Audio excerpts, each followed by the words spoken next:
Denise, did you have something? Yeah, my understanding is that Trey has class on Tuesday and Thursday morning. Oh, okay. Okay.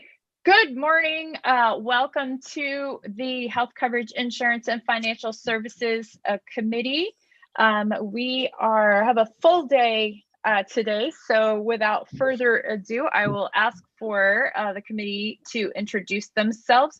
We will start today with Representative Quince. Yes, my name is Tracy Quint, and I represent House District 144, which is the Greater Holton area. Representative Arford. Yes, thank you, Madam Chair. My name is Representative Poppy Arford, and I represent District 49, the western part of Brunswick. Representative Evans. Thank you, Madam Chair. My name is Representative Richard Evans. I represent District 120, including Dover Foxcroft, Brownville, Addison, Medford, Milo, Ornerville Township, and Plantation Lakeview. Representative Matheson. Good morning. My name is Christy Matheson, and I represent District 1, Kittery. Representative Brooks. Good afternoon. My name is Heidi Brooks. I represent House District 61, which is part of Lewiston. Representative Blyer. Thank you, Madam Chair. I'm Representative Mark Blyer. I represent District 22, which is Leamington and part of Buxton, Standish, and Limerick. Representative Melrano.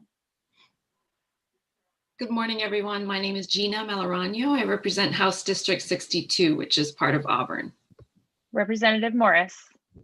Yes, good morning. I'm Representative Joshua Morris. I represent House District 75, which is Turner, Leeds, and part of Livermore. Senator Brenner.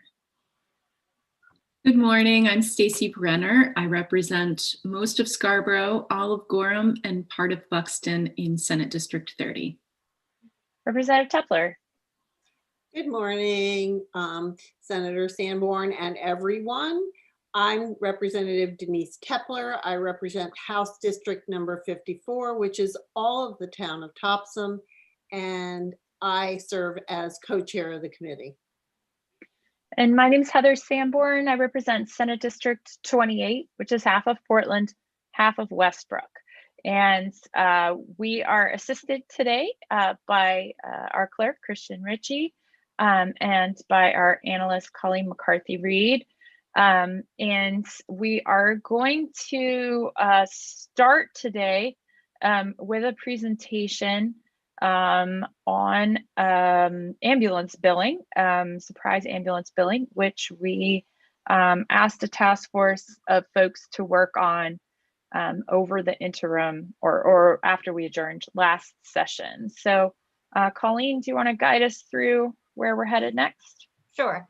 I'll just give you a brief introduction. It sent out the materials, both the report and then the slides were emailed to you this morning.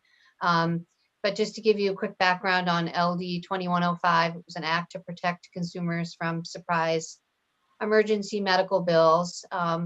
One piece or component of the law related to clarifying that consumers must be held harmless and not subject to balance billing for emergency surprise bills for emergency services. But while it set the reimbursement rates for those surprise bills at that would be rendered by and services rendered by an out-of-network provider at the greater of the carrier's median network rate paid for that service, and the median network rate paid by all carriers for that healthcare service by a similar provider in the enrollee's area, unless the carrier and provider agreed otherwise. The committee did carve out provision related to ambulance services, so that until October 1 of 2021, the law established the reimbursement to an out-of-network provider for ambulance services at for those covered emergency services at the out-of-network provider rate. So it didn't establish the rate until October at that median, under that median formula. And so instead, the committee did ask, as Senator Sanborn mentioned, a task force to be convened over the interim to review reimbursement rates for ambulance services and report back to the committee by February 1st. And so they have submitted their report to the committee. And the chair of the working group, Joseph Kellner, is here and can give you an overview of that report.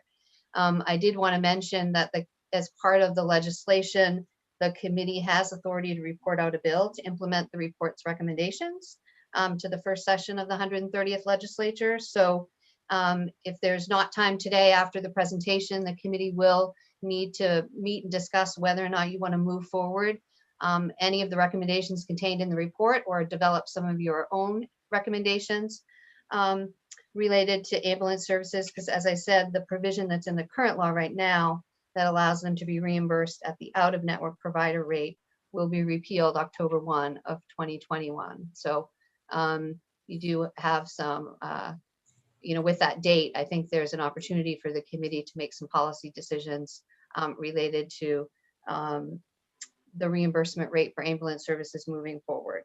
So that's just a brief introduction for you. And if Christian can promote Mr. Kellner from an attendee to a panelist, he'll be giving you an overview of the report, and I'll share the slides for him as he goes through. I do think there may be a number of other members of the working group also attending the meeting. So if you have questions following the presentation, both Mr. Kellner and some of those members would be here to answer them. I'm gonna stop there. Great. Thanks, Colleen, and welcome, Mr. Kellner. Colleen, are you going to be sharing his presentation on the screen as well, or should we be following along in our email? I'm happy to share the slides as we go through with the committee. I think that would be really helpful. Yeah, thank you. I will.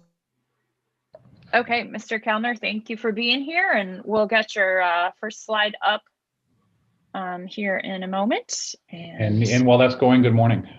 Yeah. Senator Sanborn, Representative Tepler, and members of the committee. I do see the presentation shared.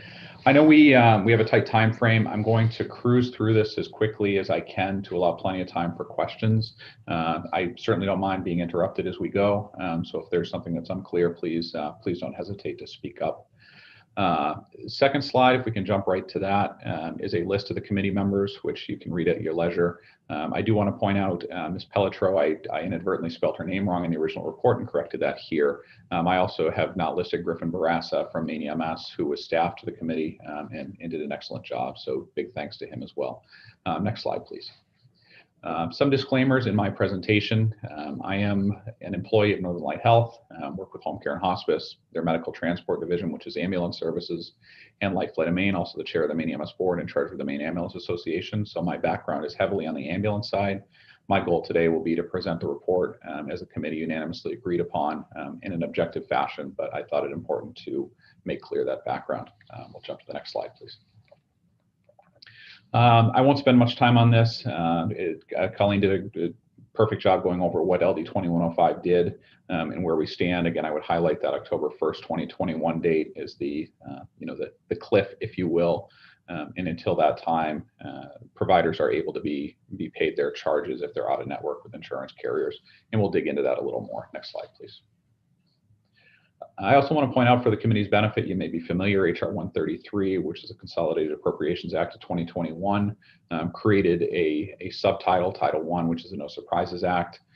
It also looked at surprise billing, balance billing of patients generally, looked at a number of areas. The bottom line that I want to highlight is they too, as this committee did last year, recognize that ambulance services are a complex issue that need more evaluation, and also carved out ambulance and interestingly are taking a similar approach to that which was done in Maine.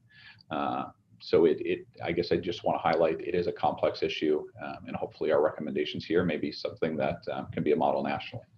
Next slide, please. A little bit of a background on the Maine EMS system for context. There are 161 transporting EMS services. Those are made up of a variety of different providers: hospital system, hospital departments, municipal that are fire-based or non-fire-based, private not-for-profit, and private for-profit. I do want to highlight Maine is somewhat unique, and we have a very small presence of relatively number of for-profit providers, mostly consolidated in the southern part of the state, a much larger number of not-for-profit and fire-based than you might find in other states. We have one air ambulance service, which was not really in the scope of this particular review for a number of legal reasons. 112 of our services are non-transporting, meaning they first respond, provide some care until the ambulance gets there. Over 5,500 licensed clinicians per year, just under 280,000 activations, of which about 204,000 are 911 calls, the balance being hospital to hospital or other non-emergency services. Next slide, please.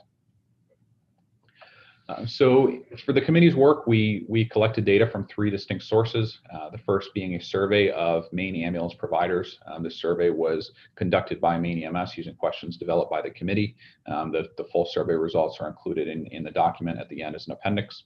A survey of the carriers that are part of the Maine Association of Health Plans, and data provided by the Maine Health Data Organization on ambulance claims. Next slide, please. Some key findings from the Maine EMS ambulance survey. 27% of ground ambulance services responded, not too bad. You see the breakdown here. On average, the average respondent responds to 1,688 911 requests annually for emergency services.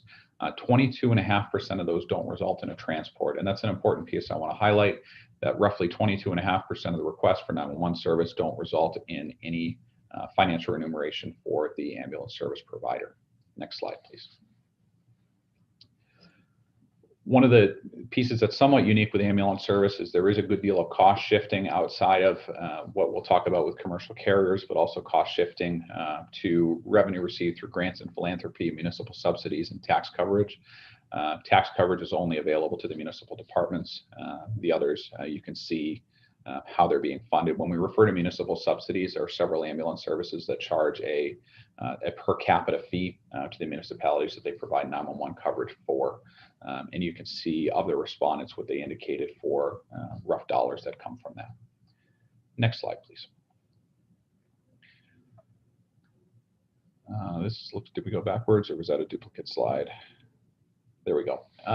Some key findings on the expense per 911 transport. On average of the respondents to the survey, it was reported that it's about just under $2,000 in cost per 911 transport. So that's the total number that actually get transported to the hospital. The expense per response, which adds in all of the non-emergent transports and other work, drops down to $653. It also includes the non-transports that don't include a bill. So when you spread the cost across all of those requests, you can see that it drops down fairly substantially what the actual cost per response is. Next slide, please. This is the total expense per actual transport.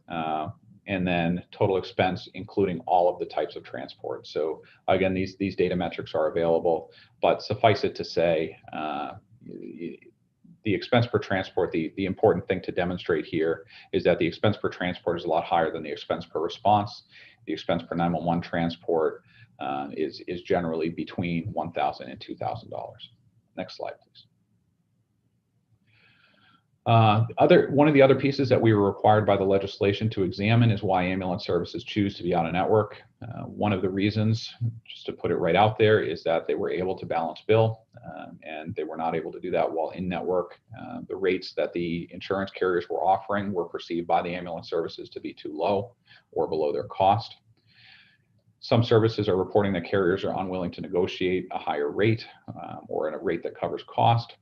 The time frame for initial claim submission was reported to be too short when in network with insurance carriers, and there's significant administrative time and expertise required for contracting that's often not available in smaller ambulance services that simply don't have the level of sophistication around contract negotiations and the pieces to that would be available to potentially larger services or other healthcare providers. Next slide, please. Moving on to the Maine Association of Health Plans survey, most carriers report that they have between 3 and 8 ambulance providers in their network. Again, reminder that we have roughly 160, just over, transporting ambulance services in the state. Anthem is an outlier to that number. They self-reported they have 86 participating providers. Some providers have exited network since the passage of LD 2105, which allows for the higher reimbursement rates.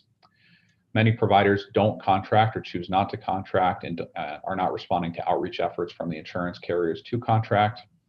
Providers struggle to meet the plan operational policies and procedures, and there's large variation in the charges that are presented to the carriers by the ambulance services, making it difficult for the carriers to establish what is truly a reasonable and customary reimbursement rate, which leads to the tendency to anchor to Medicare. Next page, please. Further, it was reported by the health plans that there's challenge finding providers that can transport complex patients between facilities, which is especially true in our rural areas. There's no incentive with the current statutory language to participate in networks, and providers have taken advantage of higher reimbursement by being non-participating with health plans. Next slide, please. The next section is data provided by the Maine Health Data Organization. This image shows the location of ambulance services overlaid on population. One of the pieces we did talk about, and we'll talk about in the recommendations, is system efficiency. So keep that in the back of your minds. This map is important for that demonstration. Next page, please. To establish what the universe is of claims that this legislation really affects, looking at MHDO claim data set for 2019, 9% of the claims submitted are commercial carriers, and of that, I believe roughly 2/3, it's in the full report, are fully insured plans, not self-insured plans. So the fully insured plans are the ones that are governed by this legislation. The balance you can see are primarily attributable to other carriers. The mixed dual eligibles and mixed other are patients that have more than one insurance carrier. So for example, Medicare plus a Medicare supplemental plan would fall in that bucket. MaineCare plus Medicare would fall in that bucket, etc. So a relatively small universe of claims. Next page, please. In the MHDO data, there were 693 unique ambulance providers submitting claims to Maine-based insurance plans. Of those, 530 are located outside of the state of Maine. But you can see when we look at the data, roughly 1.2 million claims come from within the state, and roughly 37,000 come from outside the state. Just some notable facts here. The top 10 ambulance services in the state are submitting 44% of the claims, with the top 2 submitting 10% of all claims by volume. Out-of-state services, we can see in the MHDO data, are charging substantially more for their services than in-state providers, anywhere between 1.2 to 3.7 times, and they're also paid more. Maine services are generally paid 1.14 to 1.68 times the Medicare rates as they exist today. Next slide, please.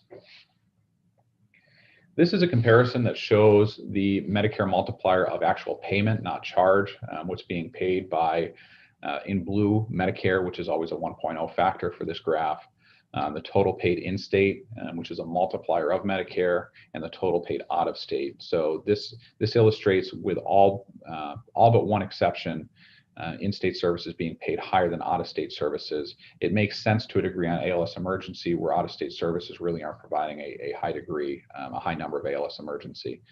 But you can see the variation in-state to out-of-state, with particular notable variations in ALS2 emergencies, which are the more complex patients in a 911 scenario, and specialty care transport, which are those more complex inter-hospital transports. Next slide, please. One of the pieces that we also wanted to look at is charge growth or charge change over time. What we did not have data to evaluate or demonstrate is the impact on charges based on the passage of LD 2105. The MHDO data for that time period simply wasn't available. All we had was some anecdotal data that there may have been some shifting in charges, but the bigger shift we saw was ambulance services leaving provider networks. You can see generally a fairly small year-over-year increase from 2019 to 2020 Q1. Notably, ALS non-emergency saw a decrease. I would also note, going from 2020 to 2021, this isn't on your slide, Medicare did nationally increase ambulance rates by, I think it was 1.4%, but I would also say that Maine, for reasons that are unclear to us, saw a decrease in Medicare base rate reimbursement from 2020. Next slide, please. This shows what plans the top 10 ambulance services by volume are in network with. It's also available in your packet. But I do think it's interesting to see, especially looking at Anthem compared to the others, looking at who's in network and who's not. We can't necessarily articulate the reason for the variation, but you can see the bottom line is on this slide for the top 10 ambulance services by volume. There's far more out of network than in network participation is the takeaway. Next slide, please. Next slide. So we'll jump right into the recommendations. We have 9 distinct recommendations. They each build on each other. The recommendation 1, we all agree and support the idea that balance or surprise billing should be eliminated. Universally amongst the participants in the committee, we felt that was important. Providers should be incentivized to participate in provider networks. No charges to patients beyond their copay and deductibles in emergency situations. Patients must agree to any non-covered charge in advance and in writing for non-emergency services. This sometimes happens if patients want to go beyond the closest appropriate facility electively, by way of an example there. As an interim solution, recommending disputed charges are paid at the median in-network rate, which is updated January 1st each year until the subsequent recommendations can be implemented. The IDR process that's established in LD 2105, we agree with and think should continue with the patient being held harmless. And adopting the Medicare definitions for emergency and non-emergency response we felt are also important here to eliminate confusion. Next slide, please. Recommendation 2, improving reimbursement for rural and low volume services. So a couple of years back now, and it was implemented, gosh, I think it was 1/1/20, main care rates were set at 100% of the Medicare rate. What didn't happen with that legislation is the adoption of what Medicare does, offering an add-on payment for services that are offered in rural or what Medicare refers to as super rural areas, and that's a 3% and 22.5% add-on respectively.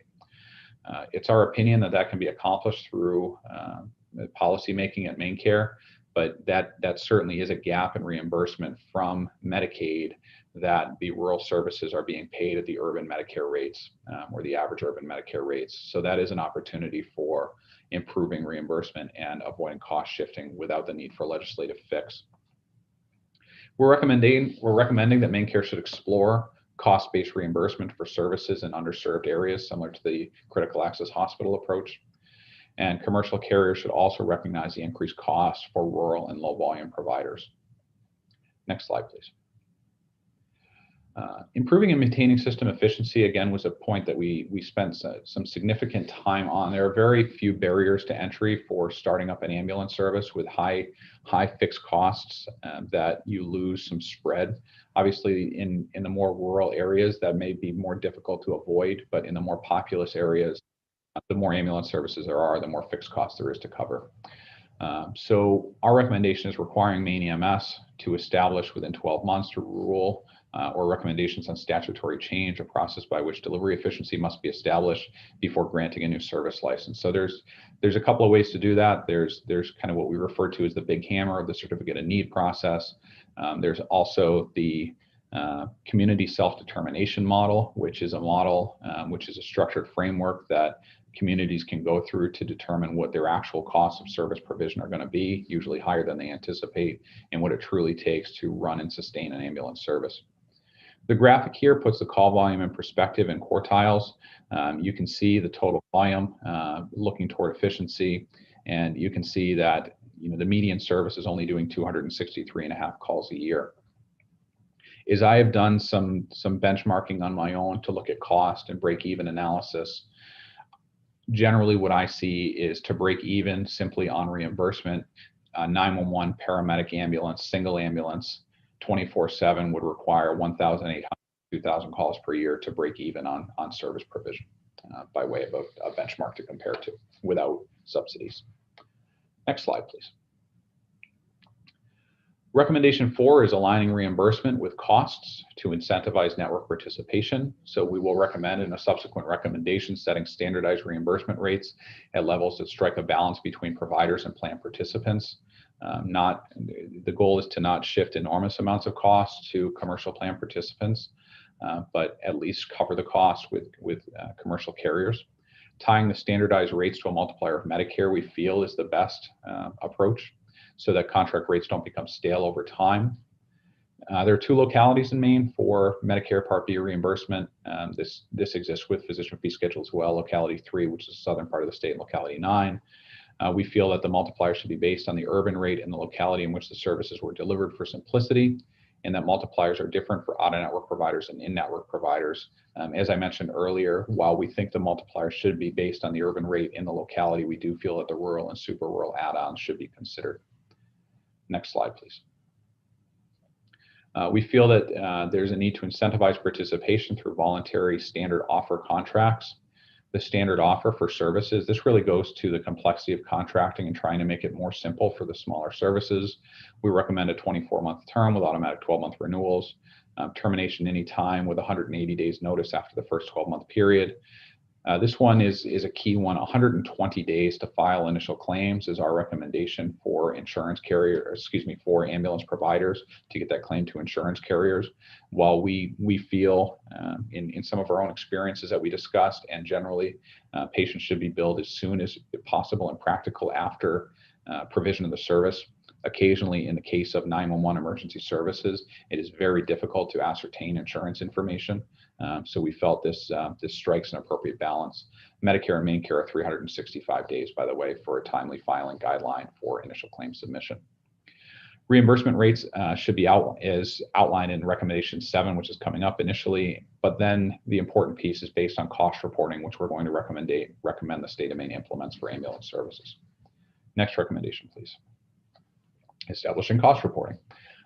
Using the template that's already been developed by Medicare, we think that we should require EMS providers to annually report cost and performance metrics to the state, which include the ancillary costs for higher acuity patients.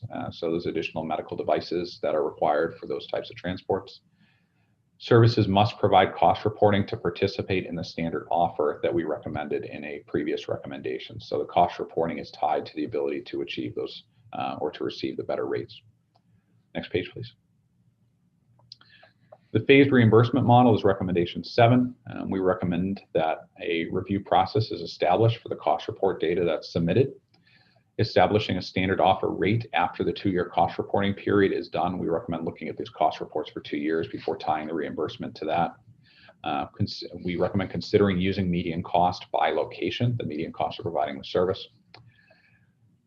The unanimous recommendation of the committee was that in-network services be paid 200% of Medicare plus any rural or super rural add-ons. Out-of-network services will be capped at 180%, again incentivizing in-network participation. In all cases, balance billing or surprise billing continues to be prohibited. Sticking with the lesser of charges methodology, the lesser of the charges or the payment allowance. So if a service charges less than what's allowed by the carrier, they're paid the lesser amount. And a limitation on a 5% per year charge increase for services that are currently charging below 200% to prevent a service that, for example, might be charging 100 or 150% of Medicare to jump directly up to 200% as a result of this legislation. Next slide, please. We recommend establishing a process to adjudicate out-of-network claims. That's the IDR process is already defined in LD 2105. The recommendation paraphrased is to continue to apply that to ambulance services based on whatever bill may be published. Next slide, please. The final recommendation is establishing an advisory commission with some further tasks to report in 24 months, which include the impact of adding community paramedicine reimbursement, including telehealth to decrease overall system costs and hospital admissions. We think there's a big opportunity for EMS in that space. Varying reimbursement based on patient acuity. Reimbursement for alternate destinations, taking an emergency patient to a destination that may be other than a hospital. So for example, to a primary care office or to a walk-in care clinic when that might be more appropriate than an ER. Reimbursing services that don't result in the patient being transported to a hospital to appropriately spread the cost over the patients that are utilizing the service. Incentivizing increases in efficiency in the provider organizations. Making recommendations on standardization of prior authorization requirements, medical necessity and medical reasonableness requirements. Looking at how carriers pay for ancillary services above and beyond the mileage and base rates that are traditionally paid, and establishing reimbursement for innovative service models. So those are the recommendations. The natural question is, what have other states done? So we can jump to the next slide quickly. There are 3 states that we found that have really taken this on, Connecticut, New Mexico, and Colorado. Quickly, Connecticut, their Office of EMS, similar to what we refer to as Main EMS, maintains the rates and adjusts the base amounts tied to the federal cost index.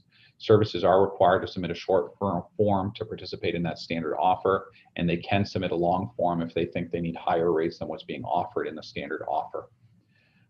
There's no impact studies that have been conducted on this to see whether it's improved the sustainability of ambulance services, and they do have a CON process for the creation of new ambulance services. New Mexico, their transportation division, since the 70s, has been doing this as part of the Public Regulation Commission. It sets tariffs that establish the ambulance rates. Each provider may apply for independent rates, which are considered by the commission. They have a CON process, and like Connecticut, no impact studies. And to the final slide, please. Colorado recently passed legislation that ties ambulance reimbursement for commercial carriers to 325% of the Medicare allowable. Incidentally and interestingly, fire-based services were excluded from this. This is up from 275%, which was the previous allowance. Their rates are set by the Division of Insurance, and we're seen as a compromise between insurance carriers and ambulance services. Like the other 2 states, the actual impact of this is unclear.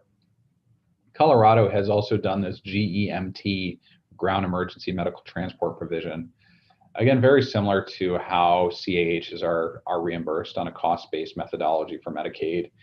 They look at the gap between the provider's actual funding and the cost of providing care to Medicaid patients, and that's covered. So that's an interesting and unique approach that Colorado has adopted.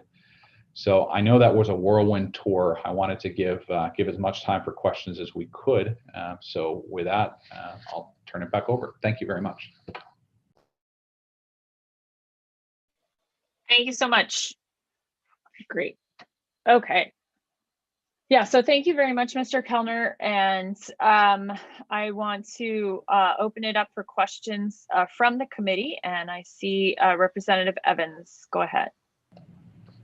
Thank you, Madam Chair. And thank you, Mr. Keller, for that very impressive report. Now, this may be beyond your scope. I'm just curious, are you seeing any increase in consolidation, especially in rural areas, with EMS services? Yeah, putting my EMS hat on to make that distinction, quite the opposite. We're actually seeing more providers express interest to enter the market. Some of that, you might have seen in the public media, is driven by requests for higher subsidies from municipalities for services that are providing it, leading smaller groups to want to start services on their own. But again, it's much the opposite, less consolidation and more diversification, I guess, for lack of a better word. Thank you. Are there additional questions from the committee? Representative Tepler. Thank you, Madam Chair, and thank you so much for this really in-depth report, Mr. Kellner. We really appreciate it. I am curious whether you think that if we were, let's say, to adopt a CON process for new ambulance services, whether that would be just an extension of the current CON process for hospitals or a separate process altogether for ambulances? That's a great question. I've not had firsthand experience working through the hospital CON process. What I think that the committee was envisioning was this located at Main EMS with the expertise on ambulance services. But I think if a CON process were to be established, I believe I would speak for the committee in saying we'd be open to various approaches. Thank you. Other questions for Mr. Kellner?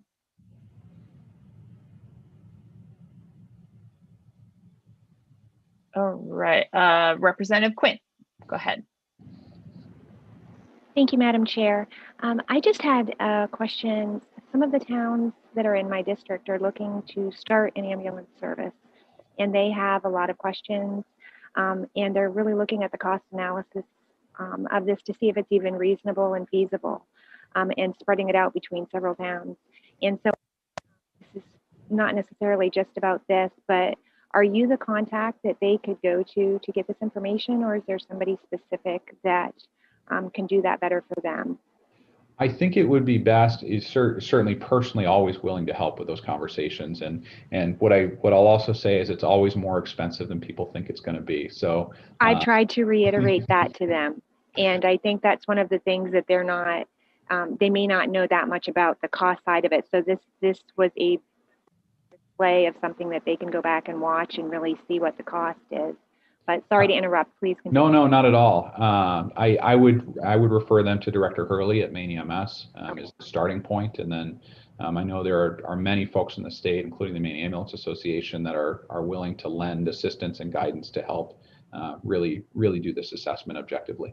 Okay, great. Thank you so much. Sure. Are there additional questions? Okay.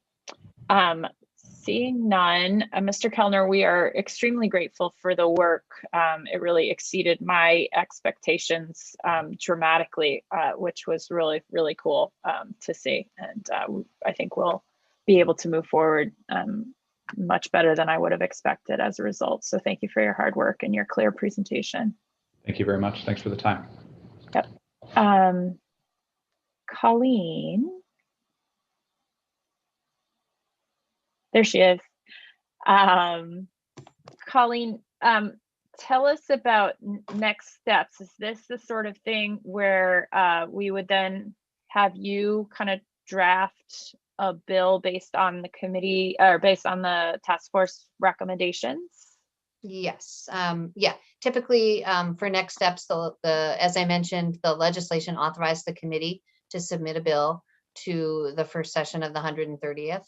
And so this would be an opportunity for, if the committee was interested in moving forward, we could start the drafting process. I mean, with some, you have a number of options. I mean, you can sort of general guidance, to implement the recommendations, which might be a concept draft, but you may be more interested in sort of fleshing out some of the recommendations and having me draft some of the language.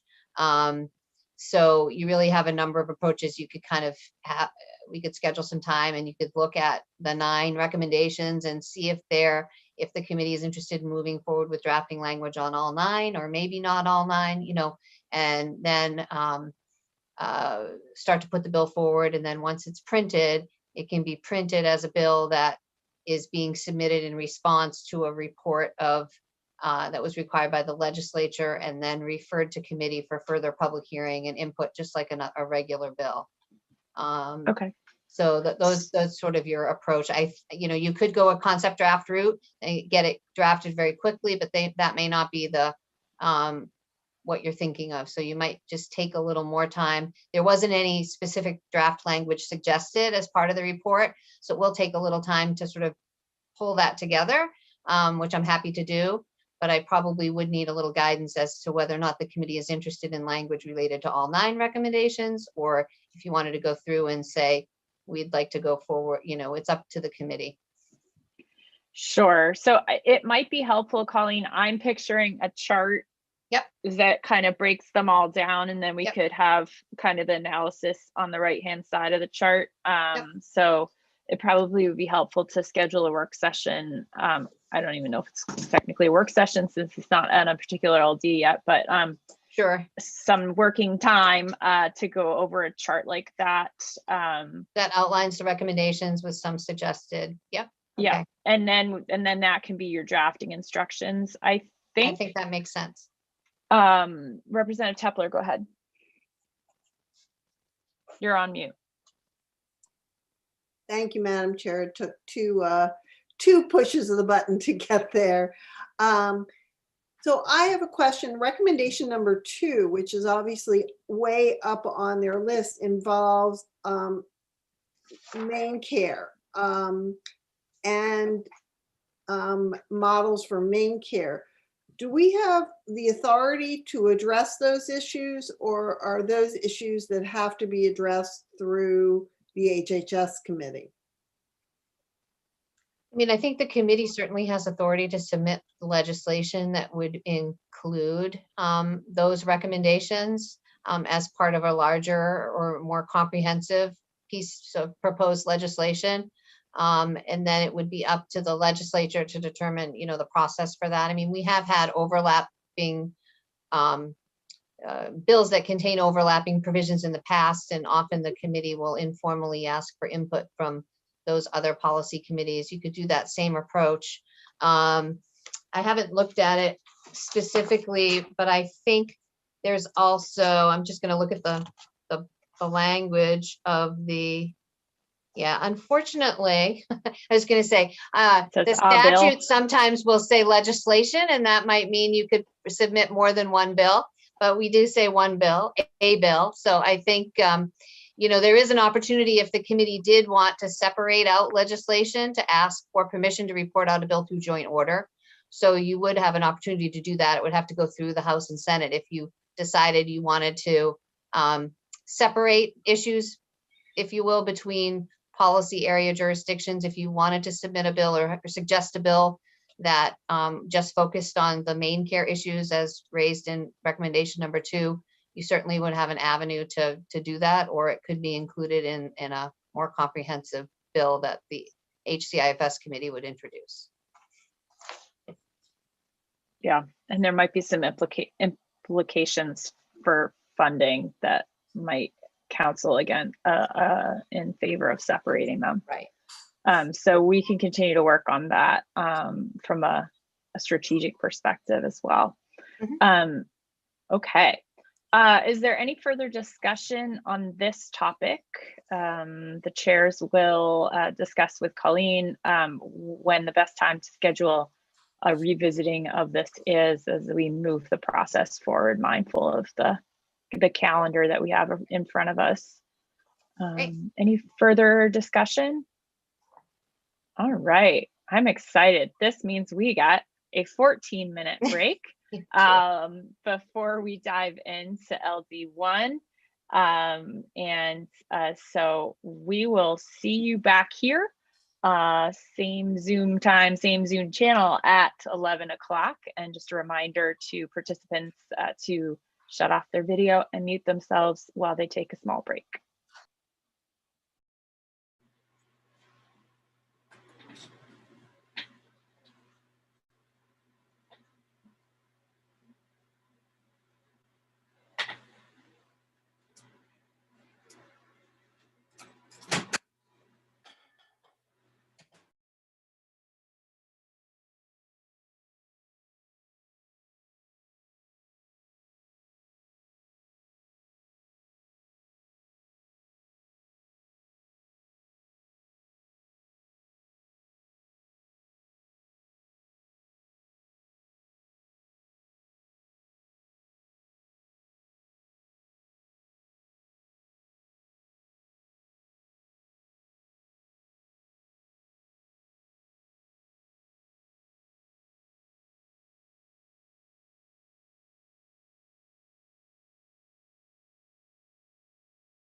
Colleen, if you're there, would you mind resending the LD1 sponsors amendment out to the committee by email? Absolutely. Thank you. I will do that right now. Thanks. Yeah. Thank you. Uh-huh.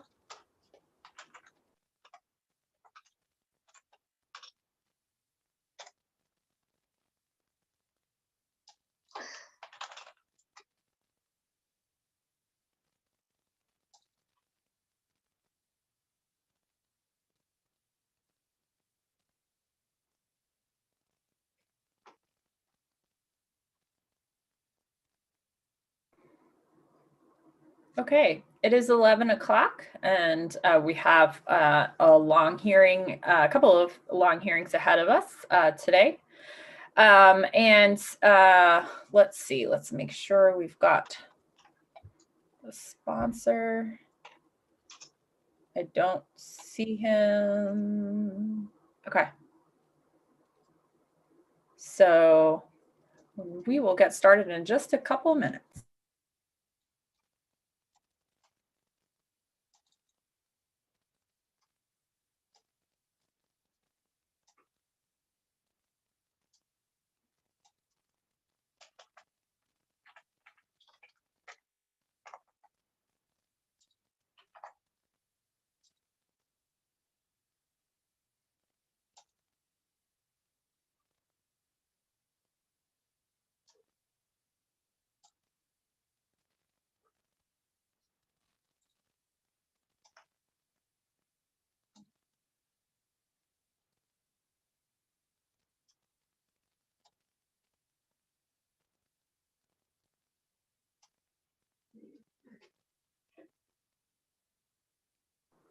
Christian, do you know if Speaker Fecto is planning to testify verbally as well?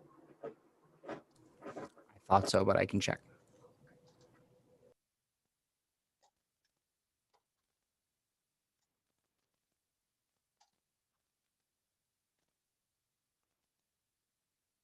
I emailed the amendment, but I'm also going to drop it into the chat if it were a link to it online. So.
Great. All right. We have Senator Jackson with us now. So we will get started and open a hearing. Oh, I saw him a minute ago. Oh, there he is. He's on my screen. Okay, great. So we will get started and open a hearing on LD1. And we will welcome Senator Jackson. Good morning. Please go ahead. Well, good morning, Senator Sanborn, Representative Tepler, members of the Joint Standing Committee on Health Coverage, Insurance, and Financial Services. And please forgive my tardiness. I was on another public hearing in taxation that is still going, and I know all of your time is important, so I really do appreciate your indulgence. Thank you. I know this committee works very hard too and has a lot on its plate. So, as you know, my name is Troy Jackson, and I have the honor of serving as the president of the Maine Senate, and representing Northern Aroostook County in Senate District 1. I'm here today to present an amended version of LD1, an act to establish the COVID-19 Patient Bill of Rights. 11 months ago, COVID-19 turned the world as we know it upside down. Since last March, this deadly virus has put a tremendous toll on our physical and mental health, not to mention our economy. More than 42,000 Mainers have been infected with the virus, and more than 600 of our friends and neighbors have tragically passed away from it. However, there is some good news amid all of this sadness. Months of wearing masks and practicing social distancing has helped slow the spread of the virus here in Maine. At the same time, we now have 2 different COVID-19 vaccines that have been approved by the federal government and are being administered here in Maine. A third vaccine is expected to earn the FDA's emergency use approval any day now. The quicker we get Mainers vaccinated, the quicker we can get to the other side of this crisis. LD1, an act to establish a COVID-19 patient bill of rights, is the first step towards getting our state and our lives back together. It will ensure Mainers have access to essential care to prevent the spread of COVID-19 and to protect themselves, their families, and their communities from the virus. This bill will allow Mainers to breathe a little easier, knowing that they will be able to access screening, testing, and vaccinations without having to worry about costs or insurance coverage. It will bring us all closer to a world where grandparents can play with their grandkids again, and where everyone can celebrate holidays, birthdays, and other important life events without having to worry about social distancing or about the safety of gathering indoors or without masks. Where you live and how much money you make should never determine whether or not you can get the care you need, especially as our nation grapples with a deadly public health crisis. Healthcare is a human right, and it's essential to living your life freely. However, affordable healthcare remains out of reach for far too many people. It goes against our values, and it stands in the way of getting our state and country safely on the road to recovery. The COVID-19 Patient Bill of Rights, as amended, supports Mainers in our fight against the deadly virus in a number of ways. First, it requires that the state-regulated healthcare plans cover COVID-19 screenings, testing, and vaccinations at no cost to Maine people. It even includes a provision to protect Mainers from facilities fees and other unnecessary charges. This will ensure that Maine can begin the process of rebuilding our economy without having to worry about whether or not everyone has access to the resources to stay safe. Second, the bill expands telehealth coverage to include audio-only services.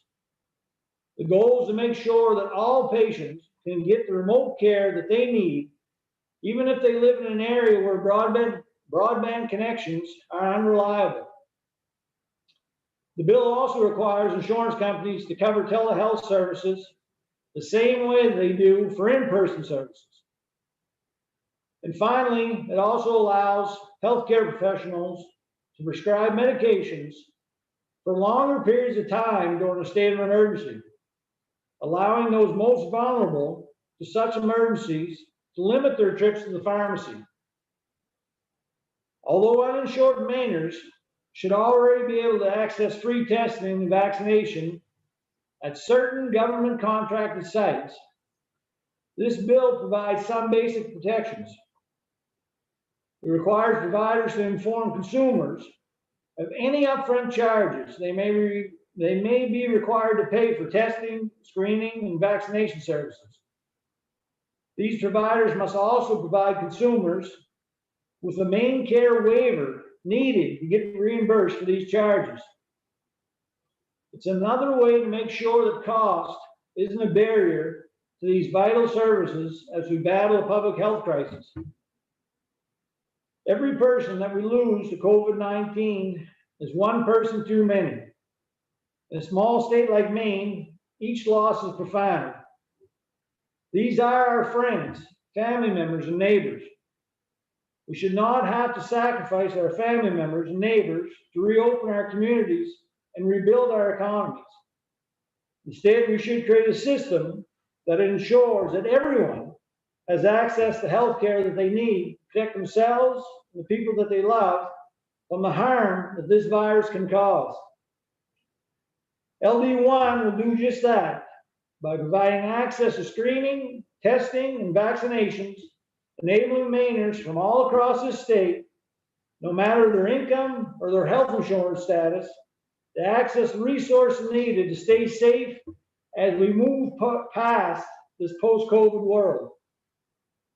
In closing, I want to thank you for your time and attention.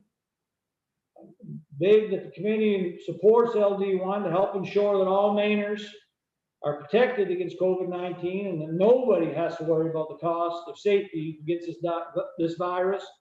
And I'll certainly try and answer any questions and really appreciate the committee's work on this issue. Thank you, President Jackson. Are there any questions for President Jackson? All right, seeing none. Oh, Representative Morris, go ahead. Yes, thank you, Madam Chair. Thank you for being here, Mr. President. I want to thank you for bringing this bill forward, but I did have one question on your testimony in regards to your statement of belief that I think we all share, that about healthcare being a right and making sure people have access to these services once the state of emergency is over. But I also would have a question of, would you also agree that the right to healthcare should extend to all healthcare services during a state of emergency as well?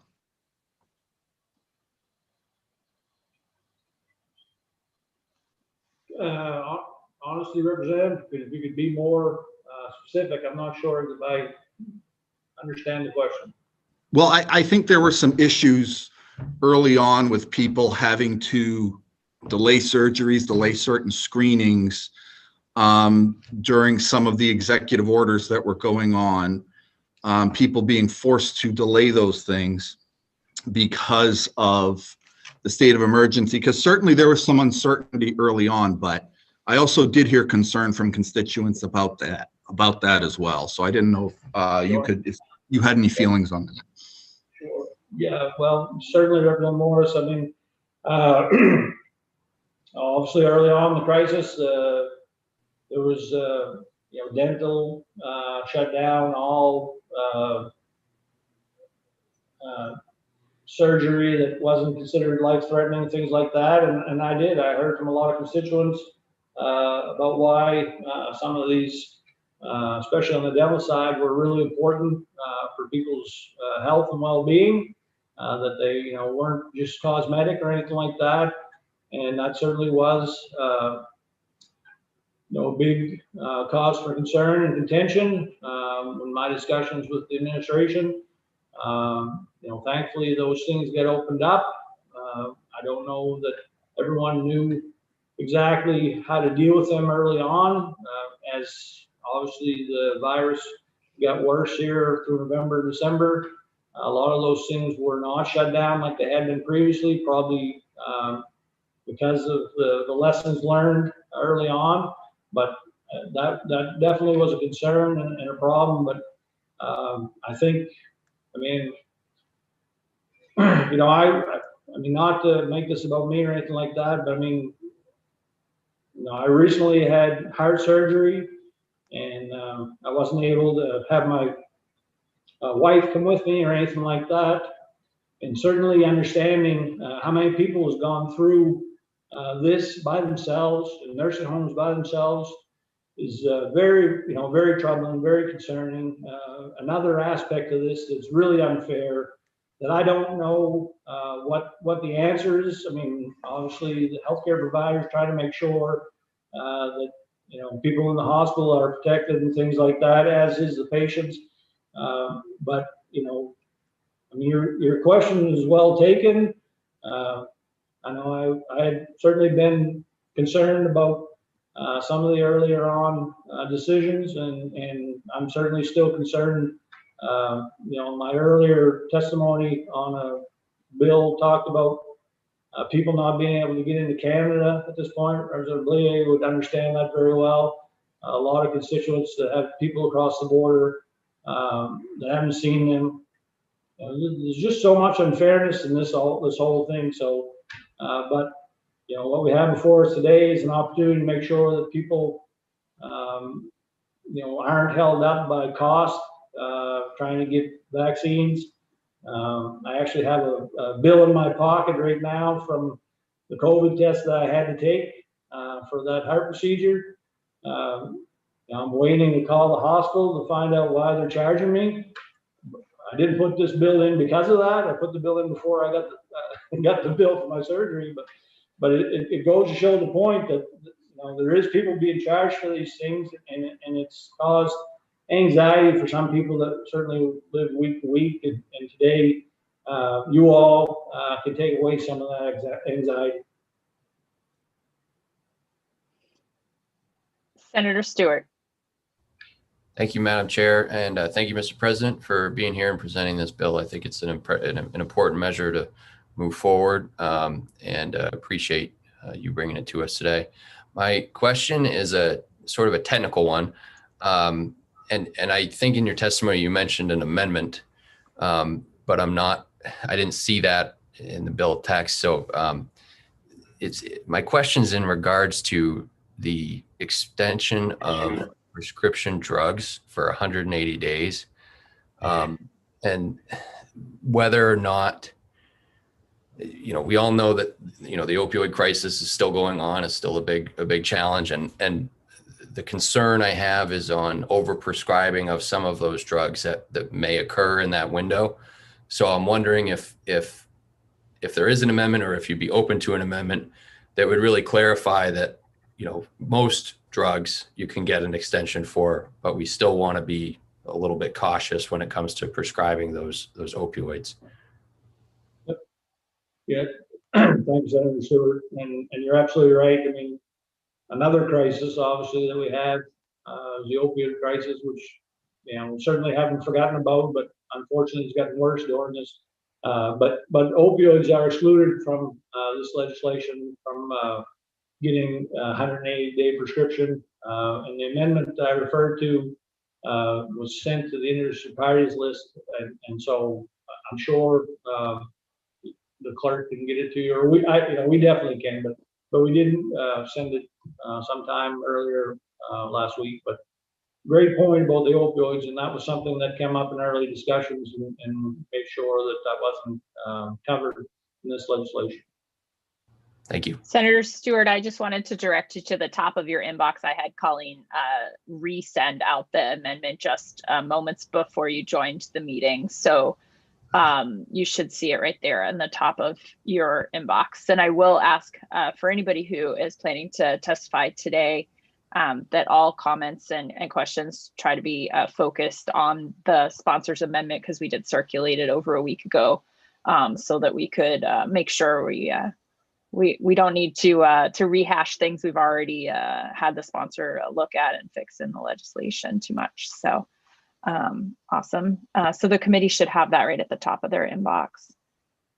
Great. Are there additional questions for Senator Jackson? President Jackson? All right, seeing none, Representative Tepler. Thank you, Madam Chair. I just want to point out that Colleen also dropped the amendment into our chat. Right, good point. Yep, so there's a direct link in the chat, and the attendees as well as the panelists can access that part of the chat. Okay, fabulous. Thank you very much, President Jackson, for bringing us LD1. And next we're going to hear from Speaker Fecteau, who is the co-sponsor of LD1.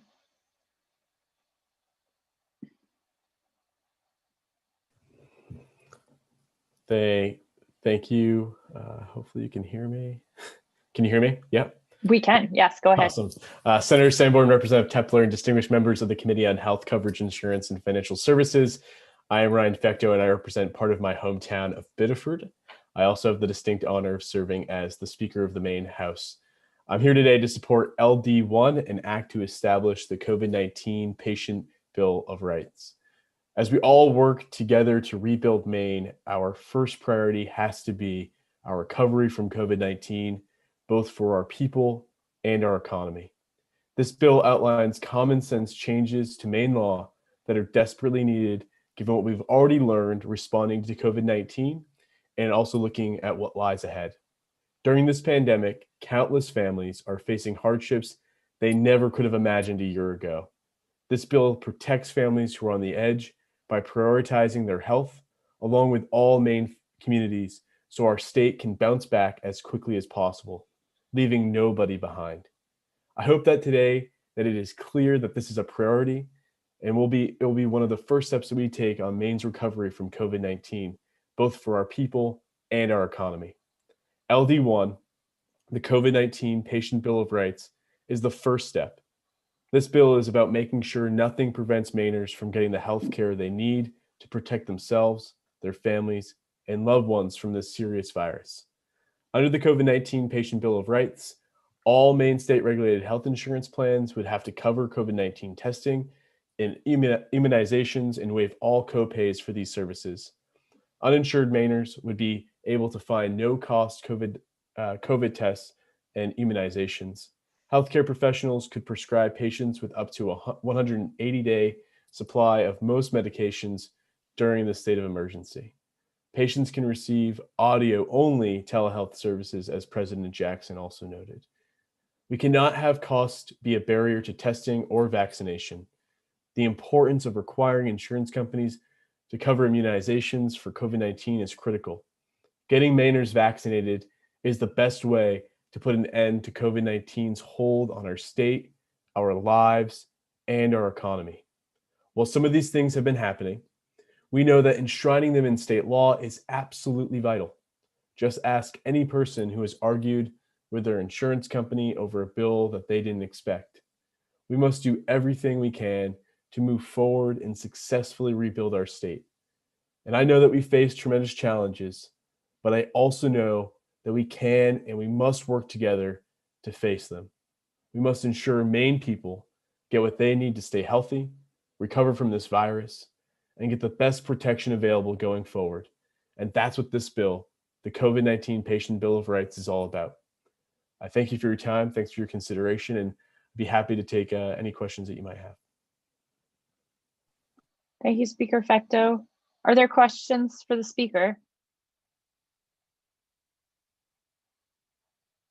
All right, seeing none. Thank you for joining us this morning. Thank you. I'm glad Senator Jackson got all the questions. That's good. Appreciate that. Thanks. Okay. So I will just note before we proceed from here, there's a little weird glitch in the online link for the amendment to LD1 where the title of it is wrong, but it is the amendment to LD1. So just the title of the document in the document repository is incorrect, but it is the amendment. So that's in the link in the chat for everybody. We have a relatively long hearing ahead of us with more than 20 folks on the list to testify. So we are going to be using 3-minute clock. It applies to folks' initial testimony. If we ask you questions, those aren't on the clock. But Representative Tepler will be running the clock for us. It doesn't beep, unfortunately. I mean, it does beep, but Zoom like controls for that sound and won't allow that sound to come through our Zoom meeting. So you won't be able to hear it, but she'll put it up into the screen and I will verbally mention it if you are running close to time and ask you to wrap up your testimony so that we can get through the list of folks who want to be able to provide their feedback on this bill today. So this morning, we're going to start by hearing from Bethany Bozang, who is a representative from the governor's office, and then from Superintendent Chapa from the Bureau of Insurance. So first, we'll invite Ms. Bozang.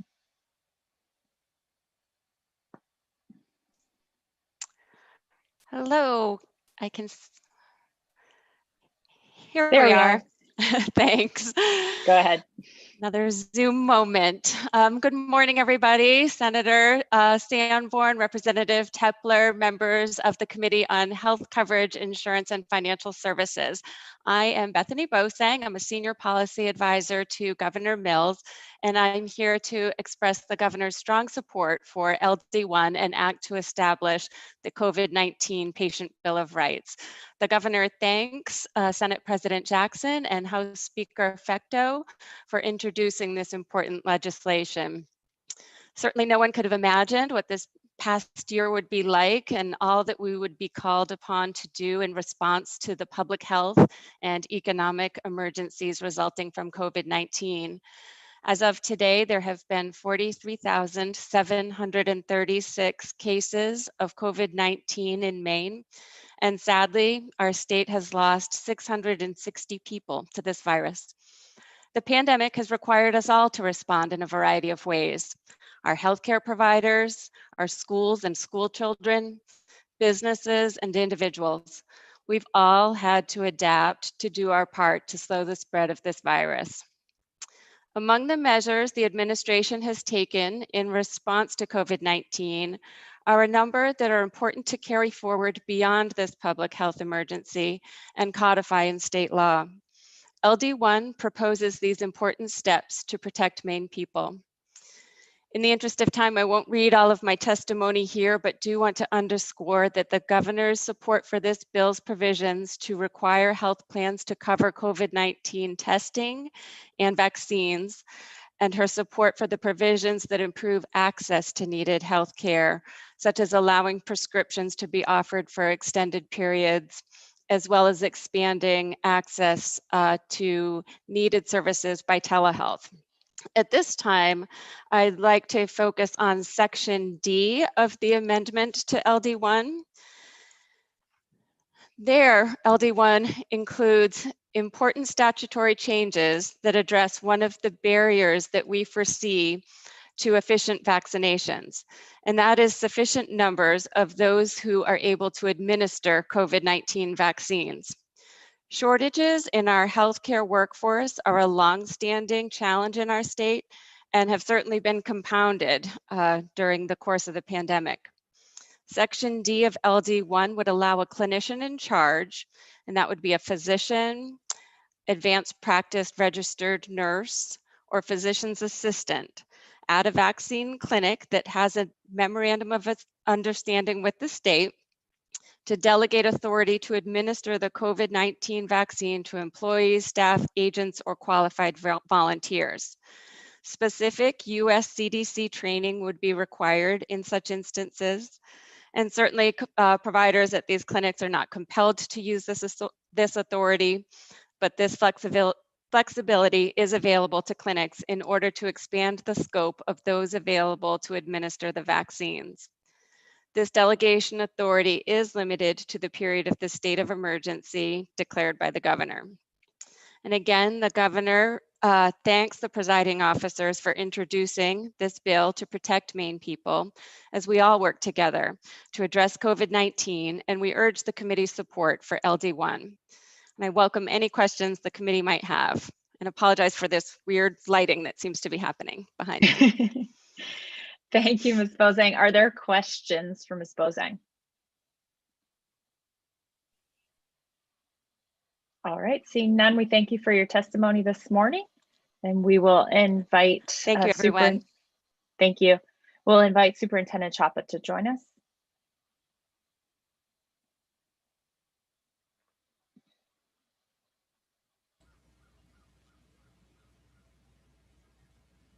Good morning, go ahead.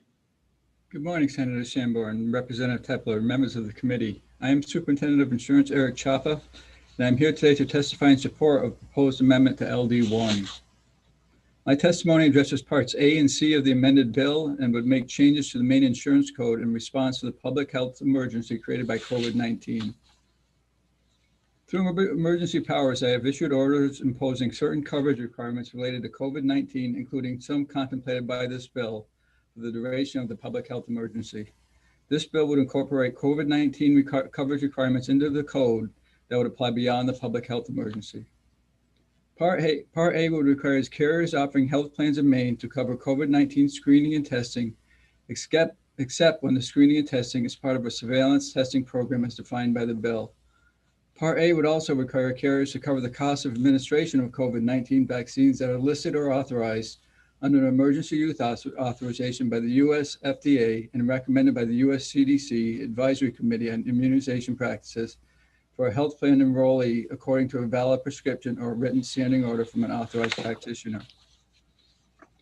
If a bill proposes to mandate coverage for a specific health insurance for a specific healthcare service, the insurance code requires the Bureau to review and evaluate the social and financial impact and medical efficiency of the proposed mandate before it can be enacted. A bill, however, may be exempt if a proposed mandate from this review. Also beginning in 2014, the Affordable Care Act requires states to defray the cost of all mandates that are included in qualified health plans unless those mandates are required as part of the essential health benefit package. States must make payments either to the individual enrollee or to the insurer. Generally, any mandate adopted by a state after December 31st, 2011 has been excluded from the essential benefit package by federal regulators and thus is subject to the requirement for the state to defray the cost. In this case, however, the ACA already requires coverage for specified preventive services, and the insurance code was recently updated to mirror this ACA requirement. Specified preventive services include immunizations that have been recommended from the US CDC Advisory Committee on Immunization Practices, as well as evidence-based services that have an A or B rating in recommendations of the United States Preventative Service Task Force. If COVID-19 screening, testing, and vaccines receive the recommendations from these entities, then they would be required as part of the essential benefit package and may not be subject to defrayal. Additionally, Part A specifies that a bill for out-of-network COVID-19 screening or testing must be treated under the same bill for out-of-network emergency services under Section 4303C of the Insurance Code. We do note, however, that vaccine administration is not included in this provision. This means that a carrier would have to reimburse an out-of-network provider for COVID-19 screening and testing at the greater of the carrier's median network rate paid for that service by a similar provider in the enrollee's geographic area, or the median network rate paid by all carriers for that service by a similar provider in the enrollee's geographic area, as determined by the Maine Health Data Organization All-Payer Claims Database.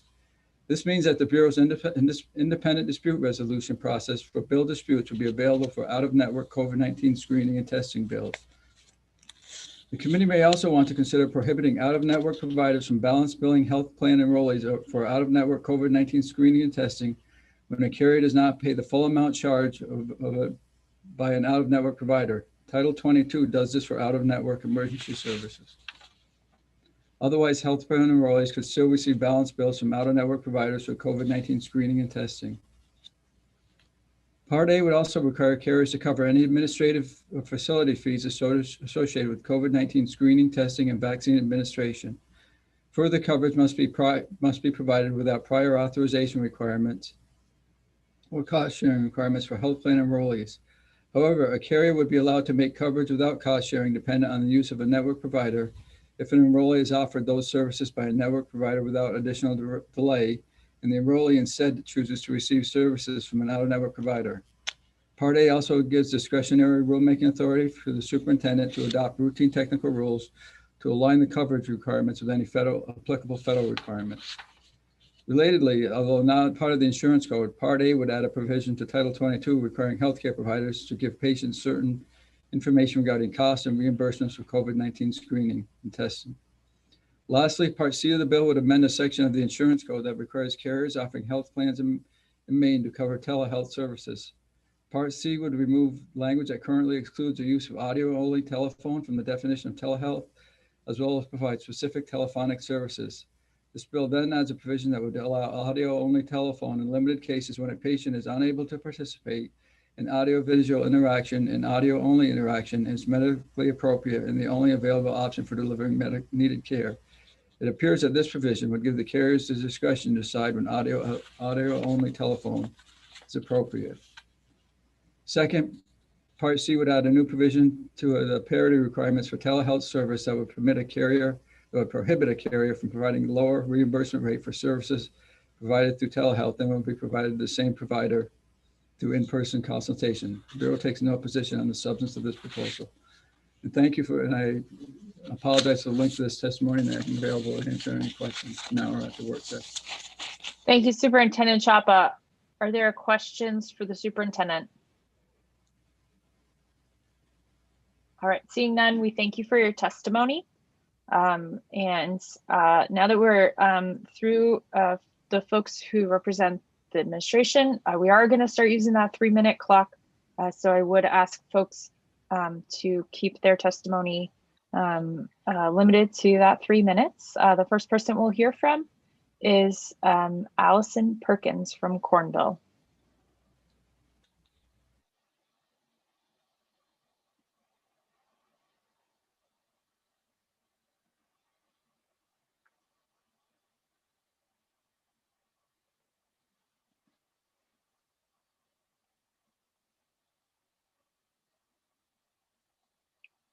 Welcome, Ms. Perkins. Please go ahead.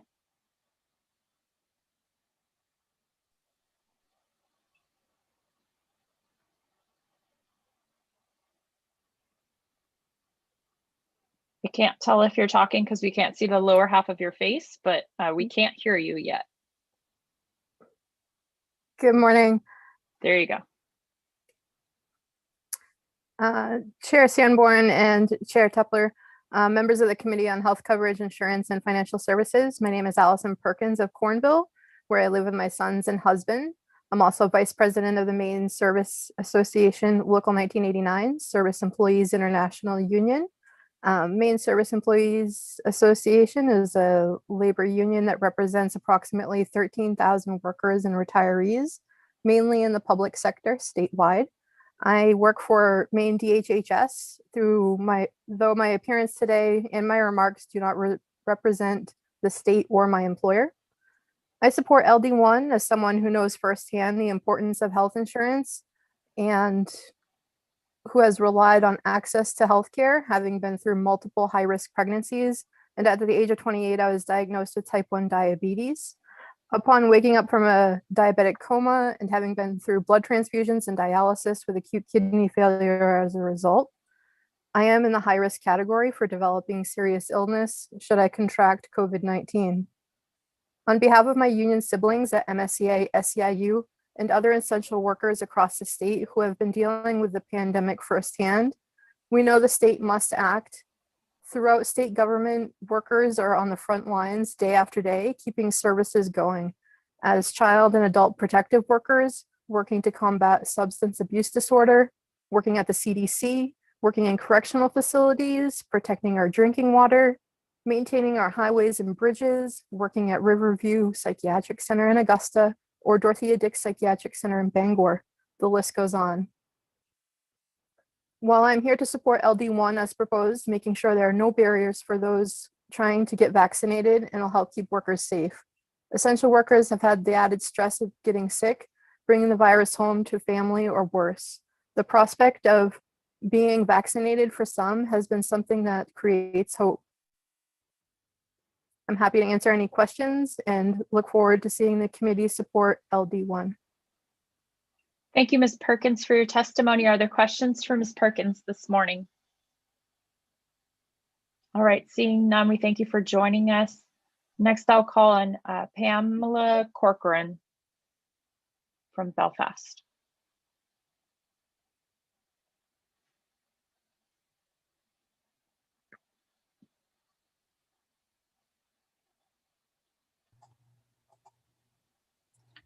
Good morning. Good morning. Please go ahead. Good morning, Chair Sanborn and Tepler and honorary members of the Joint Committee on Health Coverage, Insurance, and Financial Services. My name is Pamela Corcoran, and I'm an AARP member from Belfast, Maine, and I'm testifying today in support of LD1.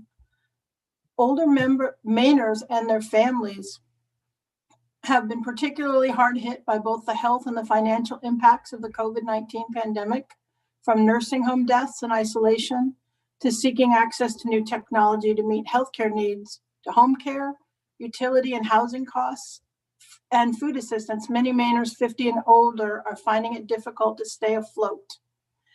LD1 would create a COVID Bill of Rights for patients and truly aims to put patients first. It works to address the challenges many Mainers have faced during the pandemic and prepares us for future emergencies. The bill improves access to healthcare by covering costs for COVID testing and vaccines and ensuring telehealth is a viable option for both practitioners and patients. At the end of the day, we need to make it easy as possible for people to get tested for the diseases and vaccinated during a global pandemic. I have several high-risk medical conditions that have kept me virtually quarantined for nearly a year. I live in close proximity to a long-term care facility that sadly has experienced many cases and more than a dozen deaths from COVID. I take a prescription that is not under main care eligible for more than a 30-day prescription. And by the way, that is for my diabetes. It's not an opioid. This proposed legislation would significantly reduce my risk of exposure when I make a trip to the pharmacy for refills. Additionally, the cost to mail my prescription with each refill is not workable within my budget. The bill also works to ensure a more efficient system for vaccinating residents so that we can take advantage of every avenue to get to people as quickly as possible. And the bill also makes it easier for patients to get a long-term supply of needed medications during emergencies. This is an important provision for older people who are trying to avoid interacting with others during the pandemic. I thank you for the opportunity to testify, and I am happy to make the request for you to support this legislation. Thank you, Ms. Corcoran, for joining us this morning. Are there any questions? All right, seeing none, we thank you for being here. Thank you.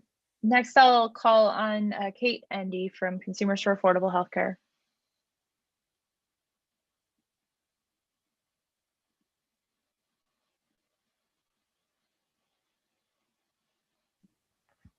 Good morning, go ahead. Good morning. Thank you, Senator Sanborn, Representative Tepler, and members of the committee for this opportunity to testify in support of LD1.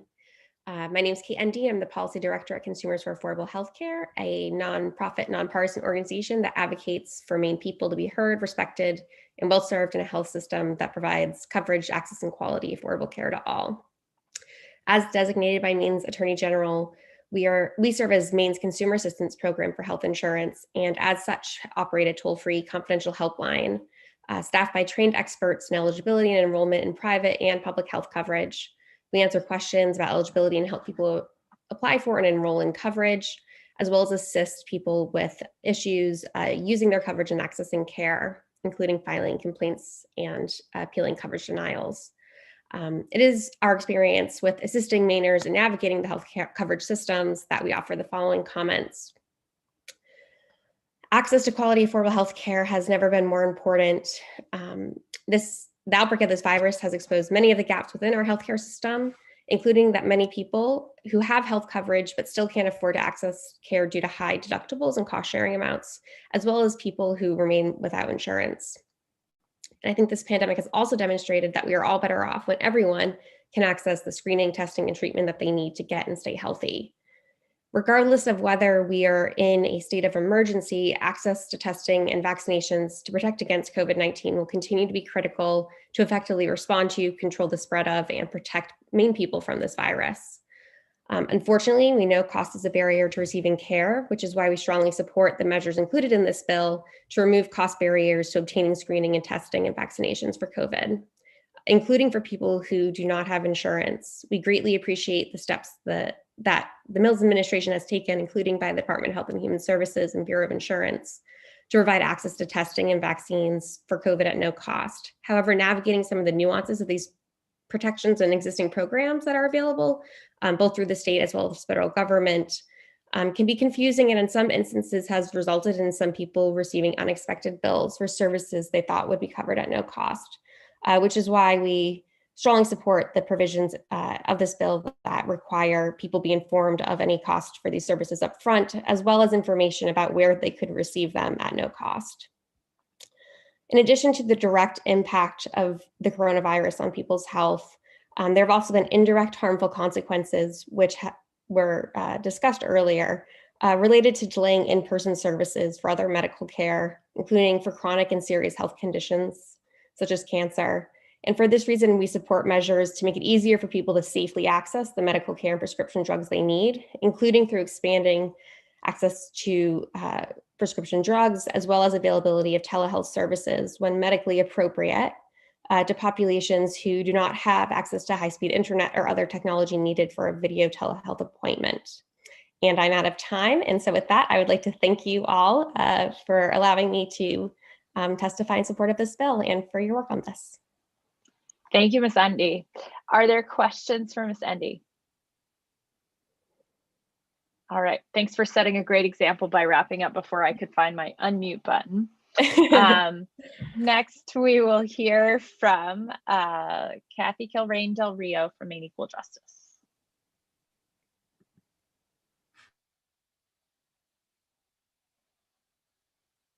I do not see them on the call just yet. Great. We will move on to Whitney Parrish, the Maine Equity Alliance. Yep, I see her.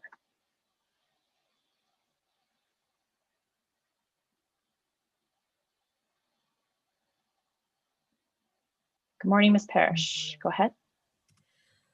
Didn't expect to be. I just got the link, so I apologize for being a bit disheveled. But if you could bear with me for 1 minute, I'm just going to pull this up. So good morning. Good morning, Senator Sanborn, Representative Tepler, and distinguished members of the Committee on Health Coverage Insurance and Financial Affairs.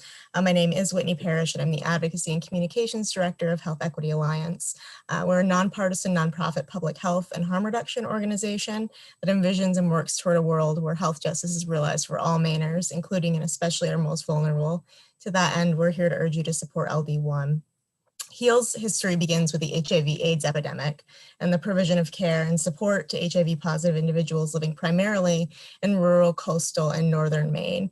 Expansion of medical and social supports funded by the passage of the Ryan White CARES Act in 1990 bolstered services significantly. Over the years, our prevention and mitigation efforts expanded, focused, and strengthened as we learned more about how to address infectious disease spread and receive the buy-in of elected officials. Non-discriminatory, low-barrier care and protections for affected individuals remain a cornerstone of addressing the crisis, and ensuring people can live full, healthy lives despite infection is our mission. There is much to be learned from the HIV/AIDS epidemic as we respond to the COVID-19 pandemic. There is no one-size-fits-all approach to addressing either crisis. Disparities in infection rates and treatment run deep and along race and class lines. Non-discriminatory healthcare and treatment access are key to our primary goals of keeping people alive, healthy, and safe, and the buy-in and commitment of politicians and decision makers to take the situation seriously often means the difference between mitigating a crisis and escalating it. We're deeply grateful to President Jackson and Speaker Fecto for their commitment to take COVID-19 pandemic seriously and working to ensure all Mainers, especially our most vulnerable, have protections and continued access to the care they require to maintain their health and well-being.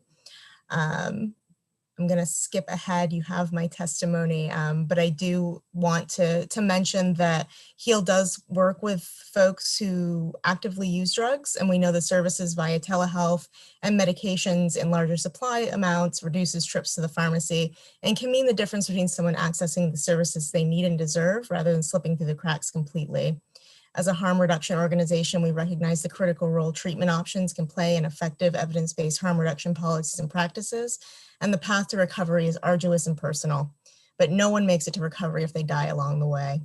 We believe enshrining telehealth expansion and access to treatment during civil states of emergency is an important tool in ensuring individuals struggling with chaotic drug use have the level of support they need when access may otherwise be affected. I go on to mention that this is obviously of utmost importance to our HIV positive clients, many of whom do live in northern and coastal Maine.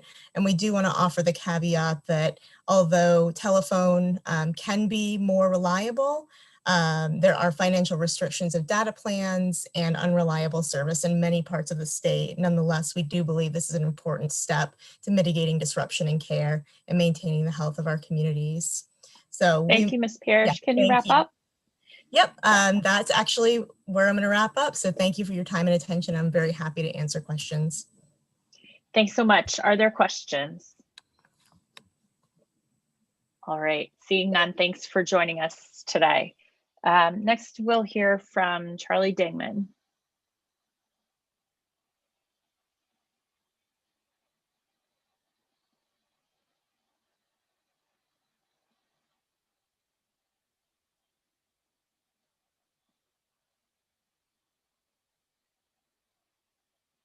Good morning, go ahead.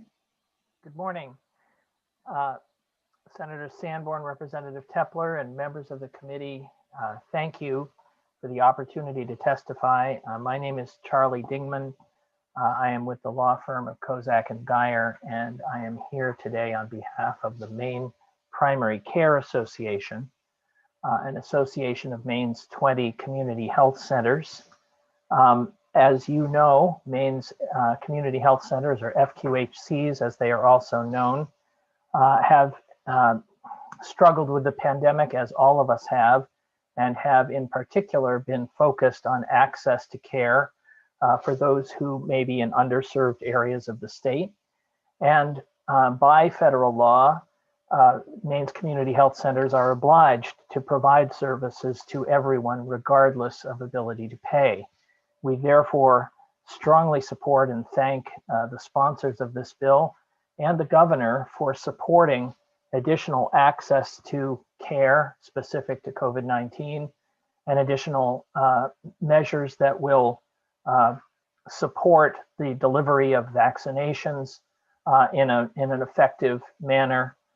In particular, we want to thank the governor and the sponsors for adding Part D to the amended version of the bill.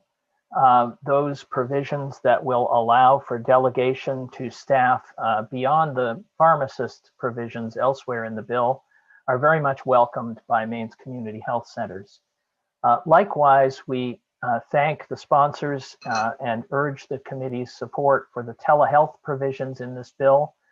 I would note, however, that there is a difference between the language that has been chosen in the amendment with regard to telehealth and when and where telephonic services can be used, and the language in the Medicaid statute in Maine in section 3174H of Title 22.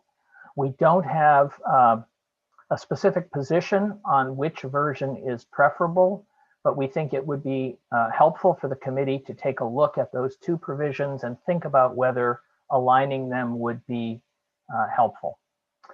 Thank you again for the opportunity to speak with you, and I'd be happy to answer any questions that you have. Thank you, Mr. Dingman. That's helpful information. Representative Quint. Yes, thank you, Madam Chair. The question that I have actually has to do with the telehealth and the way that it is written. And I know a lot of this is going in with insurance companies. And I'm just wondering if you've seen that there's been a problem with telehealth and whether or not people not being seen by physicians physically, because you do see things when you're actually, as a nurse, touch them and see with your eyes what's going on. And if they're doing the phone telehealth, I think some of that could be missed. Do you see any hazards or dangers with that being included, where someone could go for maybe a whole year without actually physically seeing someone in person? I don't think that I personally have the expertise to give you a solid answer to that question. I would say that Maine's community health centers strongly support the availability of telephonic only services when that is either, and the way the Medicaid statute is framed is that it's either when that's all that's available or when it's appropriate given the underlying service. So I don't doubt that there are times when it's not what you need and you need to find a way to get the patient in front of a clinician. But it's important not to have to get a patient in front of a clinician when the clinician can deliver the service that's needed without that step, and the pandemic or other circumstances and conditions are keeping the patient away from the clinician. Are there additional questions for Mr. Dingman? All right. Thank you for your time. Thanks for your testimony today. Next, we will hear from Lisa Harvey McPherson.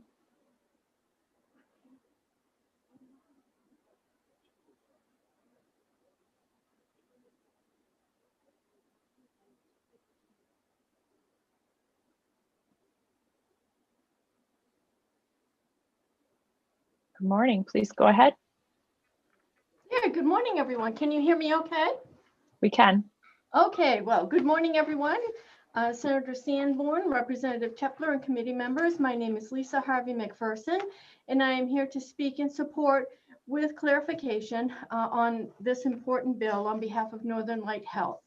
Since the beginning of the COVID-19 pandemic, the Northern Light Health Lab has administered over 167,000 COVID tests with nearly 5,500 individuals testing positive.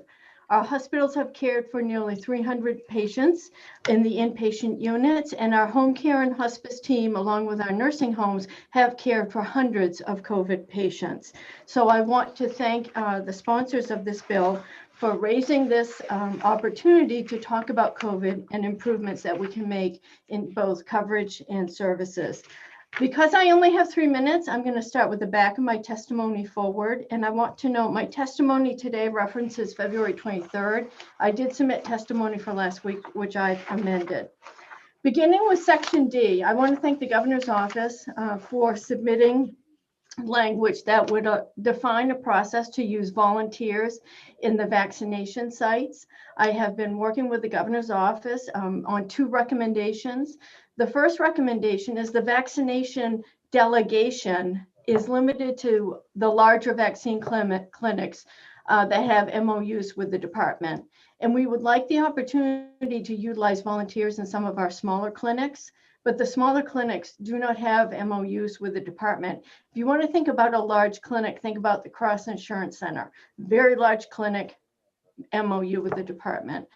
But some of our hospitals like CA Dean in Greenville, vaccinating hundreds of people on the weekend, dependent on volunteers, if we can access them, they're outside of that opportunity. And so the Governor's Office is willing to work with us to look at how we may be able to use some of our smaller locations.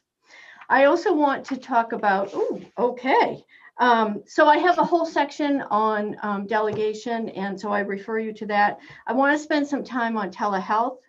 I've had the opportunity to work with this committee on telehealth, and I strongly recommend that this bill be amended to simply state telephonic coverage is a telehealth service. Do not frame up that opportunity to provide telephonic coverage with a lot of clarifying statements, which means every time the provider provides a telephonic visit, they must record in that record standard 1, standard 2, standard 3. And that simply puts us before you next year with a bill on utilization review because claims are being denied. We know the challenge is broadband. The challenge is not fraud. The challenge is broadband. Simply include the definition of telephonic coverage in the definition of telehealth. And regarding the other sections of the bill, I offer a word of caution as I close. A lot of screening, testing, vaccination is web-based. I caution you with great urgency. Do not load into our web-based systems information that individuals can get from their insurance companies or other web-based sources.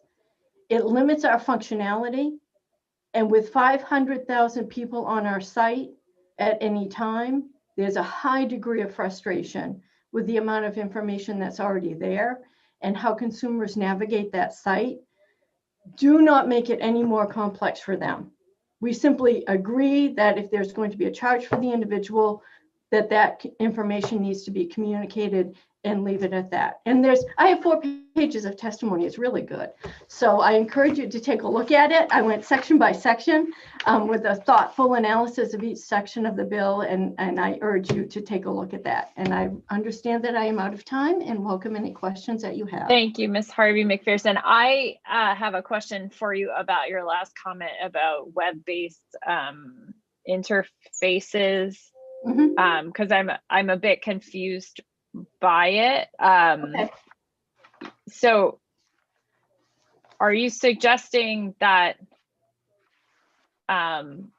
providing consumers with information about the fact that they could access no cost testing? I mean, I don't know that it's really relevant because Northern Lights testing is for the most part no cost. No cost. Yeah. So that those notifications only apply if you're charging out of pocket and not accepting insurance up front. Right. We agree that that notice of a potential fee to the individual is absolutely appropriate. And we post that now. We're required to. And we have one site, collection site, Northern Light Pharmacy, that charges a $25 collection fee because they're not part of the swab and send agreements. That's all posted. A link to the department's listing, the Department of Health and Human Services listing of all the state-sponsored sites, that's absolutely appropriate. But the bill talks about providing instructions how they can submit charges to their insurance, providing forms, how they request coverage, a lot of detailed information that would be new content. And I just caution you about adding new content to these sites. Okay, but you would agree that it would only be relevant to the sites that where you're actually charging a fee. And that would, for COVID testing, there's Northern Light Pharmacy charges a fee. But then like Senator Jackson pointed out, there are times when the carriers deny the hospital claim for a COVID test and advising that patient who's likely going to be screened for an outpatient procedure and must have a COVID test in advance of that procedure, providing that information up front, absolutely. Those are really kind of the two instances I can think of where there's a fee for a COVID test. Everything else is covered by the swab and send sites. So I want to dig in on this question about hospital testing, like pre-admission testing then, because I mean, I think we would agree that, well, I want to make sure that we understand that we are on the same page with this. Part of the reason that those bills are getting denied today is because there's a question about medical necessity for the patient. But LD1 would remove the question about medical necessity unless it could be considered part of a surveillance testing program, which it can't be as long as you only do it less than once a month. So that I want to be really crystal clear about this piece of this and make sure that we're on the same page with it, because you would not be required to notify a patient like President Jackson that they might get a charge for their pre-admission testing, because in fact, they cannot get a test charge for that. Correct. It's more around the criteria of providing instructions on submitting charges to their insurance carrier, if they're insured, how they provide forms requesting services. That's the content that if we need to add that content to any of our web-based registration sites, that's the piece that we would have more concern about. Okay, thank you. Representative Tepler. Thank you, Madam Chair. And I guess I want to again ask for some clarification from Ms. Harvey McPherson around this issue, because it seems to me that the provision requesting that is about asking for payment up front, which might apply to the Northern Light Pharmacy situation, but would not apply to the patients who are being screened pre-surgically, because they're not being asked for payment up front. So you're right. For Northern Light Pharmacy, there is, we advise them of that collection fee because the lab is not part of the swab and send contract. If this were to pass, then the screening COVID tests would be required to be a covered service by the carriers. And so that becomes a moot issue for the hospitalized, the potentially hospitalized patient. Okay. Are there additional questions? All right, seeing none, thank you for joining us. Next, I want to go back to Kathy Kilrain Del Rio, who I think has joined us.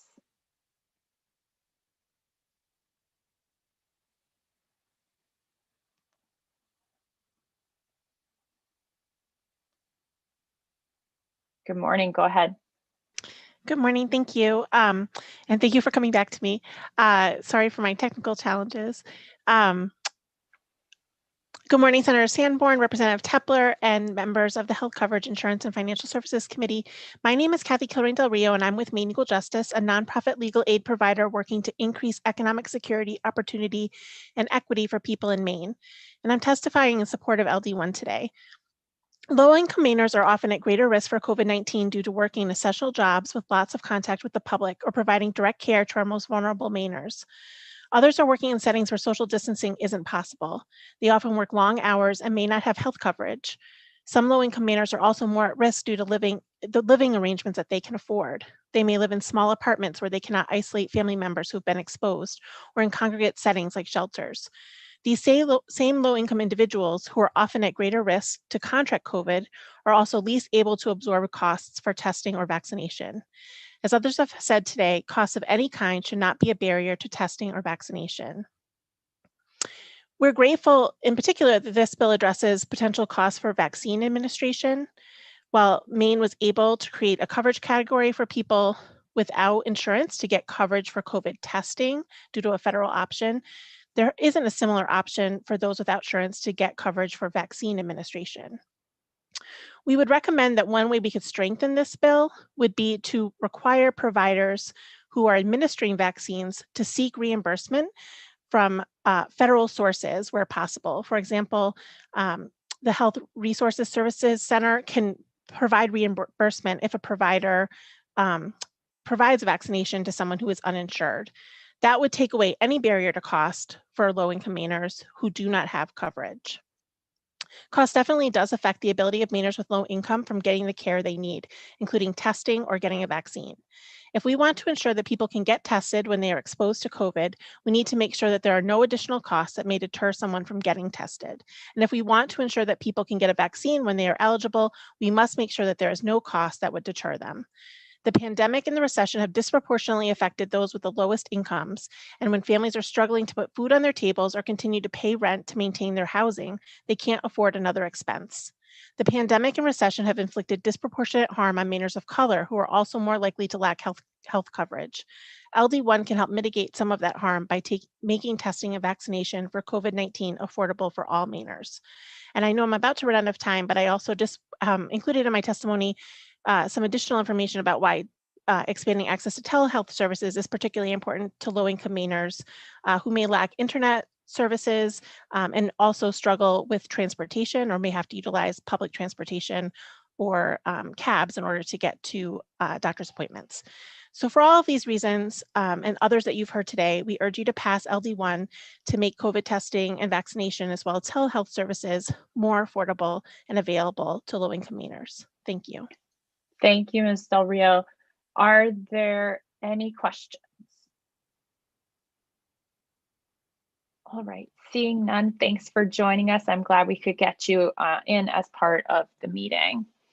Next, we'll hear from Jerry Marks.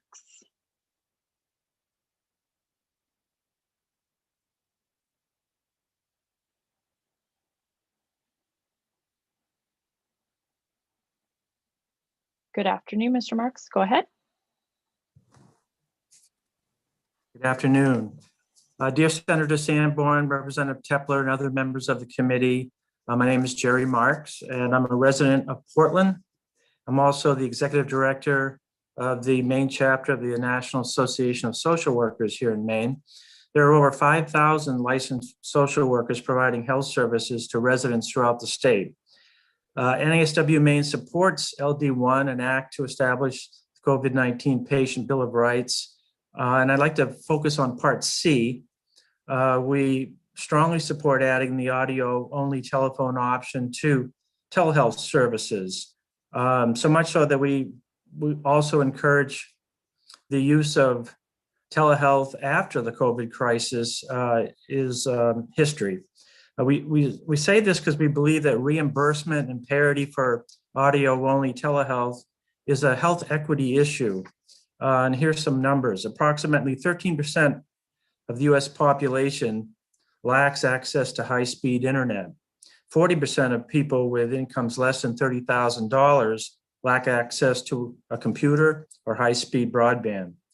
And from March through June of last year, 30% of Medicare recipients reported receiving their care through audio-only devices. And I have a personal story to share also. I have a brother who's a disabled veteran. And due to quarantine restrictions during the COVID pandemic, he had to rely on telehealth calls with medical staff from the VA to continue receiving needed medications and other health services. He literally couldn't leave the building to go to an appointment with medical staff.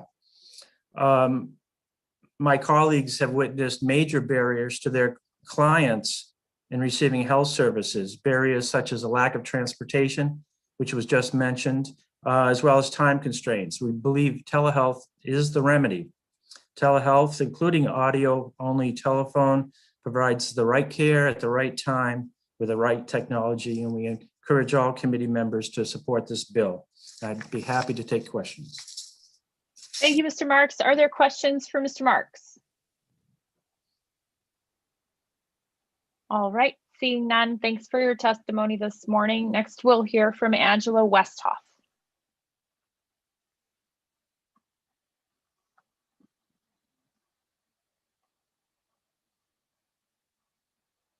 Good morning, Ms. Westhoff. Go ahead. Thank you. Good afternoon, Senator Sanborn, Representative Tepler, and distinguished members of the Health Coverage Insurance and Financial Services. My name is Angela Westhoff, and I serve as the Executive Director of the Maine Dental Association. The MDA is a statewide association dedicated to advancing excellence in dentistry. The MDA represents 85% of the dentists in Maine, and there are 774 practicing and retired dentists who are active members of the association. On behalf of the MDA, I am pleased to provide testimony in support of LD1 and the important protections it seeks to provide Maine residents. The MDA is particularly interested in Part D of the amended bill language, the permitted delegation of COVID-19 vaccine administration at point of dispensing vaccine sites during the state of emergency as declared by the governor. The language indicates that on-site clinician in charge may delegate the administration of COVID-19 vaccines to employees, staff, agents, or volunteers, and that the delegated authority to administer COVID-19 vaccines is under the supervision and control of the vaccine site and clinician in charge. We further understand that all individuals with delegated authority must complete the training and observation identified in the bill. While vaccine administration is not authorized in the Dental Practice Act, dentists across the state regularly administer intraoral injections, and some dentists also administer intramuscular injections. Additionally, all dental offices are required to have emergency kits, which include specific pharmaceuticals, some of which may be administered intramuscularly. Dentists in 20 states, including Connecticut, Massachusetts, and Rhode Island, are currently authorized to provide COVID-19 vaccines, and in a number of states, dental hygienists are also authorized. As the supply of COVID-19 vaccines increase and Maine moves forward in efficiently vaccinating its residents, we are hopeful that LD1 will provide a pathway to utilizing the skill and service of Maine dentists. Thank you. I'd be happy to answer any questions. Thank you, Ms. Westhoff. Are there questions for Ms. Westhoff? All right, seeing none, thanks. Thank you. Next we'll hear from Curtis Picard.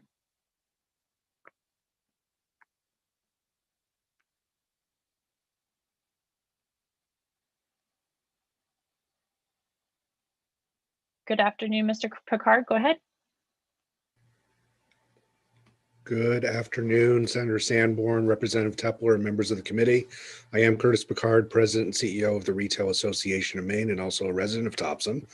The Retail Association of Maine has members statewide of all sizes, and I'm speaking to you today in qualified support of LD1 on behalf of our community pharmacy group members. We sincerely appreciate the work of Senate President Jackson and his policy staff on the amendment, and our hope is to get the bill to a place where we can offer our unqualified support. Thanks to the help of your committee clerk, we realized that my written testimony was not submitted prior to the public hearing, so I did resubmit it about a half hour ago. And because the changes I'm going to walk through are a little bit technical in nature, I do want to make sure you refer to my written testimony because it will detail them better than probably how I'm presenting them orally. But our first recommended change is in Part B of the bill, and it's changing sections B1, B2, B3, B4, B5, and B7, not B6. And the language that we would amend would be identical for each of those sections. And it basically clarifies that the language that's already in the amendment talks about prescribing medication, but this would also clarify that the pharmacist could dispense it as well. So it's kind of a technical change. But then for section B6, we added a little bit of language to make sure that that pharmacists could also bill for the coronavirus vaccines under the emergency use authorization requirement. And also that a pharmacist licensed in the state under their authority may delegate this under subsection, the administration of vaccines to trained pharmacy techs and interns under their supervision and control at the point of dispensing vaccine site. And we had a good conversation with the Senate President's staff about this provision. And while we recognize that under the Federal PrEP Act, that pharmacy techs and interns already have this authorization under the PrEP Act, what we're concerned about is when the pandemic is over, if these individuals are able to give these vaccines now, that ability should be continued beyond that as well. And then our last change is in the telehealth section, Part C, which changes the term telehealth provider to a licensed healthcare professional to better include that pharmacists could also provide telehealth services as specified in the bill. So with those changes, we would be able to offer a full support of the bill. Thank you for your time, and I'm certainly happy to make myself available for the work session and to keep talking with interested parties. Thank you, Mr. Picard. Are there questions for Mr. Picard? All right, Representative Arford. You're on mute. I just when the mention of pharmacists also being able to offer telehealth services, that's interesting to me. And if you could just describe what those services might look like and include. Sure. And for the work session, I'm happy to try to bring in a pharmacist to talk a little bit more directly about those services and what they do. But it's making sure that they're included in the same healthcare provider services that other healthcare professionals are as well, and not excluded.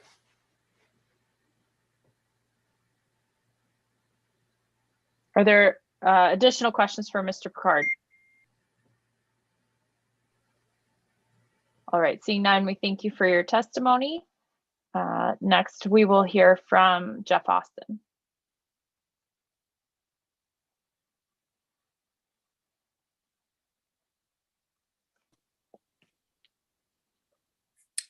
Good afternoon. Can you hear me? Senator Sanborn, Representative Tepler, members of the committee. My name is Jeff Austin. I'm here, like the previous speakers, to offer qualified support to the bill. I submitted my written testimony fairly late. I hope you've received it. I've provided some markups and my rationale for it. Let me try to address the two primary ones that we have in our written testimony. In the first section about the information we need to provide, let me echo what my colleague Lisa Harvey McPherson said. You're essentially trying to regulate the online registration system. So please keep that in mind as you write this. You're not going to be regulating conversations between human beings. The information that we're conveying to people is being conveyed during the online registration process. Then you show up like at one of Curtis's drive-through Walgreens pharmacy drive-up windows. That's not really the time for information exchanges.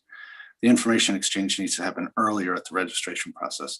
So please write this from the perspective of providing information at registration. So for example, in proposed section C, provide instructions. The hospital or Walgreens is supposed to provide instructions on how to submit a claim to your carrier. That's not possible. We can tell you that you might need to submit a claim to your carrier, but how you do that in an online registration system is not realistic, nor is it realistic to do it at the drive-through window at the Walgreens. And I've marked it up and I've tried to rewrite it. The directional point, give people information, I agree. Some other wordsmithing might be necessary. Representative Tepler said that it's only about upfront charges in Part A. I think it needs to be reworded. The sentence says, provide notice of any payment or upfront charge. I think that should be any upfront payment or charge. The upfront only modifies what's after the disjunctive or, not before it. Because there are situations where there is a third party that may be charging the patient, the lab, that the person collecting the swab, the material doesn't know. So I've rewritten that. Please keep in mind, you're not regulating all products. So this does not take care of all insurance conditions. You can only regulate what you can regulate. So you're taking down barriers here, but not on all products. This section of law applies to all of our interactions with all patients, including those that you're not knocking down barriers for today. My second section is on the uninsured part for COVID-19, and I'll try to wrap up with a general comment. Throughout the bill, it references COVID-19. We assume that's technically referring to the coronavirus and pandemic now, and not the coronavirus 5 years from now that we, hopefully it'll be a tamer one. So I think that could be more clear, but COVID-19 is a specific variant. I mean, we've had coronaviruses for years. So, okay. So thank you, Mr. Austin. You are out of time. I will also direct you to the amendment, which defines coronavirus very specifically as SARS-CoV-2 or a virus mutating therefrom. So we have already defined that in the amendment. So I did just want to direct your attention to that piece. Senator Brenner. Mr. Austin, thank you so much for your testimony. I'm curious if you could walk me through the logistics of someone who is online, who signs up for an appointment. Do they get an email to confirm their appointment, and what information could be potentially included in that email that might address this issue? I do believe most, I can't speak for every single online registration system, but I do believe most provide an email response confirming the appointment. And so you could ask for additional content to be added to confirmation notices. Okay. I mean, you might want to have to first require that confirmation notices be sent. I assume most are doing it. I know, in fact, some are doing it, but I don't know that all are doing it. Representative Tepler. Thank you, Madam Chair. And thank you for being here, Mr. Austin. I just want to understand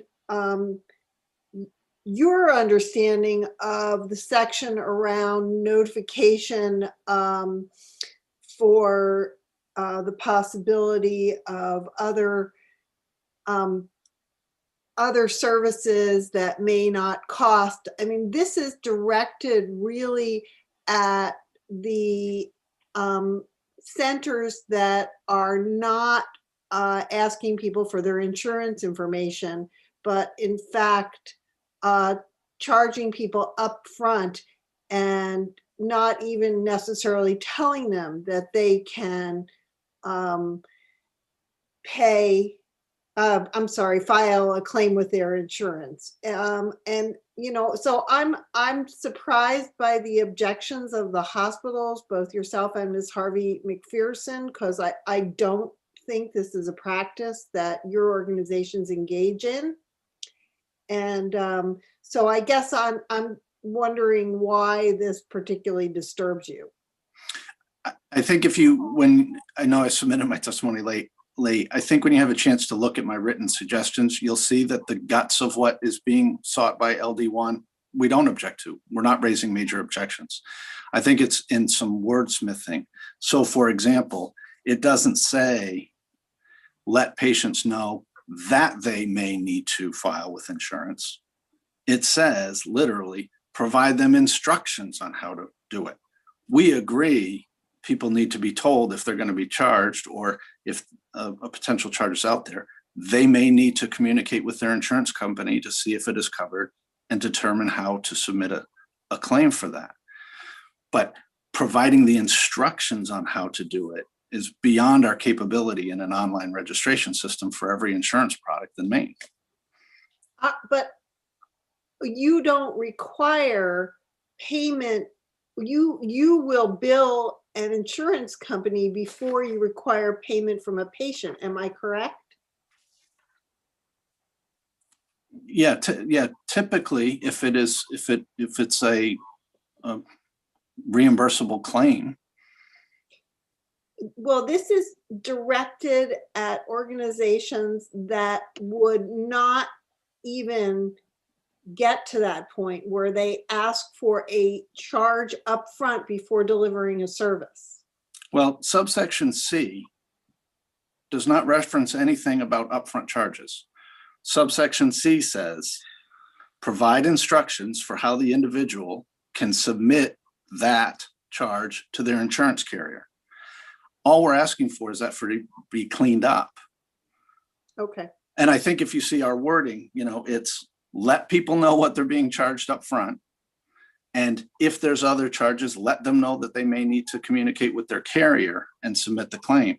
But providing them instructions on how to submit claims in an online registration system for every product, I'm not sure how to build that. I don't think our guys can build that. And I don't think it can be done by the person collecting your sample at the Walgreens drive-thru. So I think communications on this topic are doable. It's just the content. How much do you need us to provide, either at the registration point or to Senator Brenner's comment, maybe in the confirmation email? I think information can be provided, just not necessarily the way this is worded. Representative Matheson. Hi, thanks so much, Jeff. Just to be clear, so in that subsection C, it's really the for how that you have an objection to? Mm-hmm. Yeah. Okay, thank you. Are there additional questions for Mr. Austin? All right, seeing none. Thank you. Thank you. I do not have anyone else signed up on my list in support of the bill. So I will give folks who are currently sitting in the Zoom meeting the opportunity to raise their hand if they intended to testify in support of the bill but haven't been called on yet. All right, and I don't see anyone raising. Oh, I always say that one beat too fast. Let me see who's there. All right, I haven't called those neither for nor against yet, so I believe Ms. Harris intends to testify neither for nor against, but if not, I can call on her now.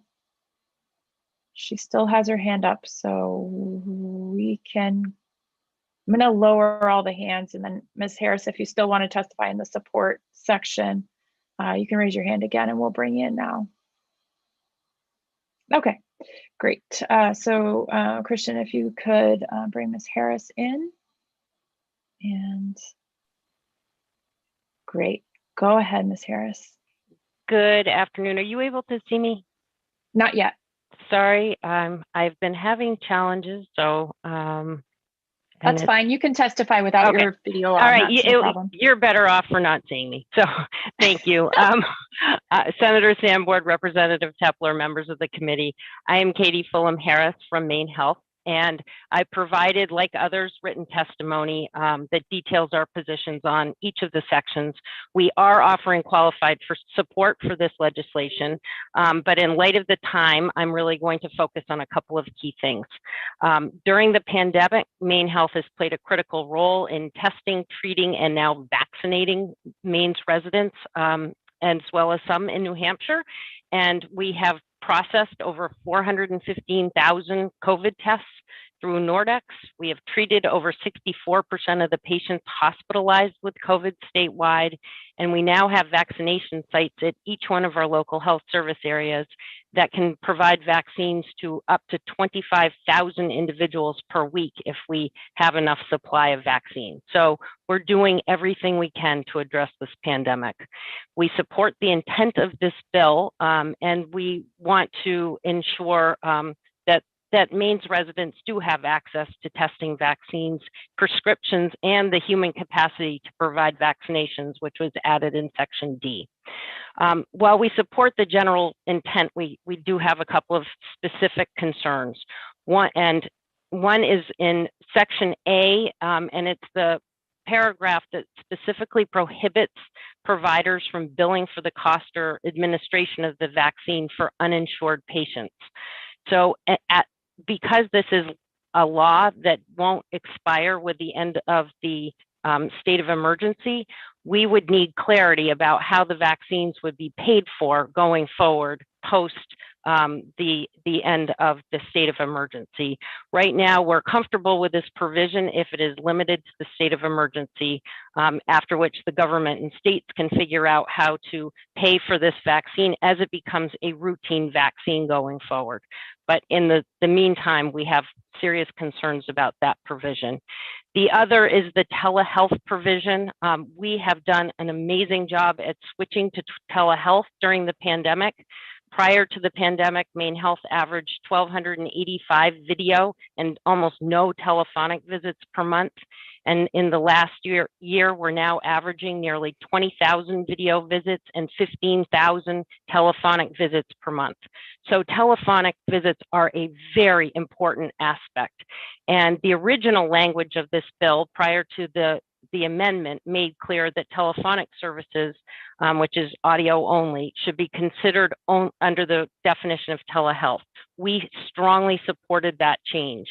The amendment that was issued just about a week ago makes some important but very concerning changes to that and narrows down the telephonic component. We have a lot of concerns there. There are a lot of reasons that patients really do better with audio only, and in many cases have only access to audio only.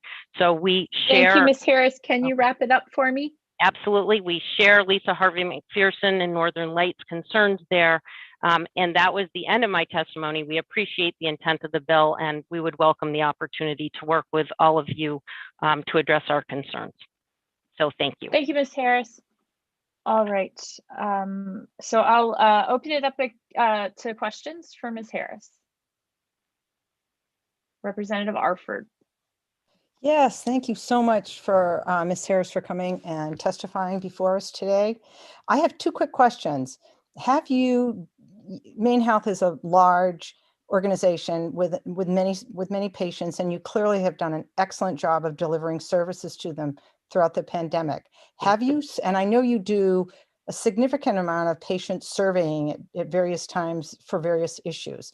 Have you surveyed your patient body regarding, number one, what access they have to either telephonic or video telehealth services? And my second question is, have you surveyed your patients as to their view or opinion or experience of receiving telehealth services? Great questions, Representative Arford. I don't know the answer to the first question related to access. I know anecdotally that I've actually worked in the substance use realm with a number of patients who did not have access to video for a variety of reasons, mostly because they couldn't afford it.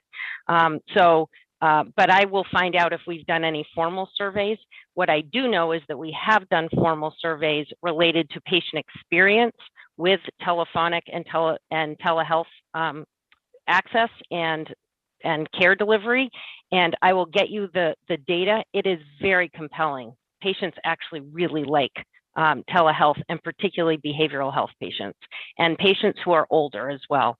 And interestingly, we're finding that patients in urban areas are using telehealth just as they are in more rural areas.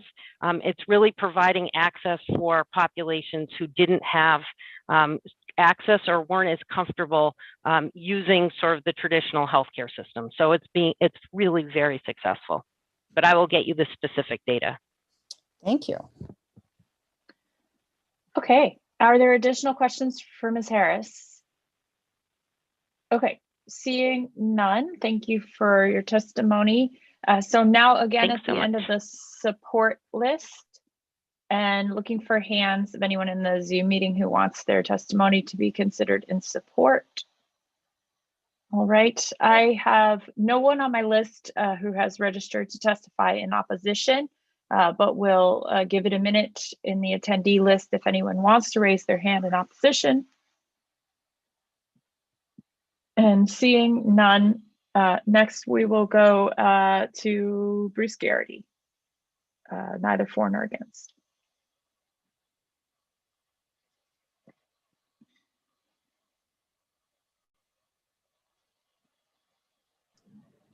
Am I in, Senator? You are. Go ahead, Mr. Garrity. Thank you. Senator Sanborn, Representative Tepler, and members of the committee, my name is Bruce Garrity. I'm here testifying today on behalf of the Maine Auto Dealers Association and Teladoc, which is the largest provider of telehealth services in the world.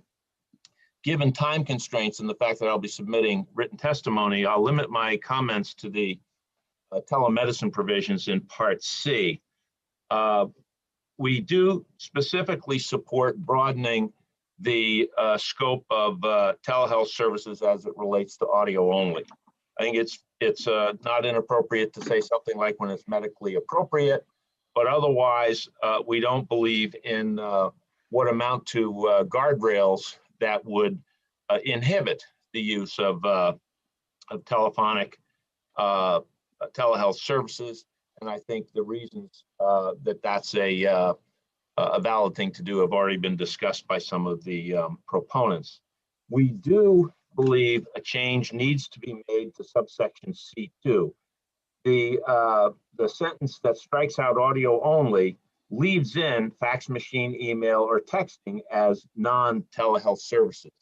We believe that should also be stricken as providing services, documents, data by email, and texting is appropriate. The second change in the telehealth section that we're concerned with is section C4, which requires payment parity. In all candor, if telehealth services can be delivered effectively and less expensively, then we see no reason to artificially require that those rates be the same as the rates you would provide for a in-person care. It's always based on the circumstance, the code, the need, but from our perspective, that is restraining the ability of different providers of services to make their services available and have insurance be affordable. And I see my time is up. Thank you for the opportunity to testify, and I will be submitting written testimony as well, Senator. Thank you, Mr. Garrity. Senator Brenner. Yes, thank you, Madam Chair. And thank you, Mr. Garrity, for your testimony. I'm wondering, in my nurse midwifery practice, if I did a telehealth visit with somebody, isn't it true that I would still carry the same overhead expense for my office and my time and my expertise on a telehealth visit as one in person? I think it depends on what the service is and who the service is being provided to and what the service is being provided for. And I think all those things go into what is an appropriate charge for a telehealth visit or a telehealth service. We just don't believe it should automatically be constrained to be the same amount as an in-person service might be. I can't give you a specific as to what the services are that are different. I think if I remember, Northern Lights testimony did mention some of the different requirements and different expenses associated with telehealth, but they are in fact different. They do require different pieces of equipment and different ways of providing services, And those are the costs that ought to be considered in an appropriate fee for a telehealth service, not necessarily the same ones as you would have with an in-person visit. Representative Tepler, excuse me. Thank you, Madam Chair, and thank you for being here, Mr. Garrity. I'd like to follow up a little bit on Senator Brenner's question, but in a slightly different form, and that is, this bill specifies parity of payment by carriers. As I am reading the bill, it doesn't specify that providers must charge the same amount for a telehealth bill. If I'm reading the bill correctly, is that how you read the bill, Mr. Garrity? Well, to be honest with you, I agree with you that it relates to a carrier offering a plan. I'm looking at the statute to help answer your question. And the carrier can't reimburse at a lower rate than would be reimbursed if provided by an in-person visit. I think that does amount to pure payment parity, and it does constrain both the ability of a carrier to appropriately develop what's the word I'm looking for? A payment schedule for telehealth as opposed to in person, and at the same time recognize all the costs associated with each one. I think you're talking about a distinction without a difference, Representative, or it's awful close. Representative Tepler, did you have a follow-up? You just muted yourself. Thank you, Madam Chair. I would appreciate a follow-up. And yeah, sorry about the mute unmute. So, Mr. Garrity, I guess what I think of in this is if a carrier reimburses a provider 80% of their charge for a visit that's in person, then they're responsible for reimbursing 80% of the charge for a telehealth visit, whatever that charge is. Am I understanding that correctly? That is my understanding of this, because I don't want to eliminate the possibility of cost savings either. So it sounds like your thought is it goes to copays and deductibles more, and keeping those in parity. I guess I'm struggling a little bit with your question, Representative. But let me try and respond this way, and maybe it will help matters. Employers also offer telehealth services through Teladoc independently of major medical plans, and they have a variety of different deductible and copay provisions, and a lot of employers just pay the entire amount because they want to encourage people to get care when and where they can get it. My overall response to your question would be carriers should have the freedom, and telemedicine services companies and providers should have the freedom to try and negotiate what's appropriate for the services they are providing. If that's a little bit different than in-person care, that's not necessarily a bad thing. Carriers are going to want to try and save money. Telemedicine services are going to want to try and be appropriately reimbursed. And I think anything that puts guardrails on the ability of those two sides of the coin to negotiate appropriate prices constrains the ability to innovate in the system.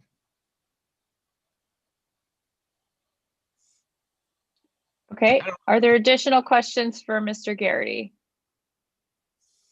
All right, seeing none, thank you for providing your testimony today. Next, we will hear from Ms. Pelletreau, Catherine Pelletreau.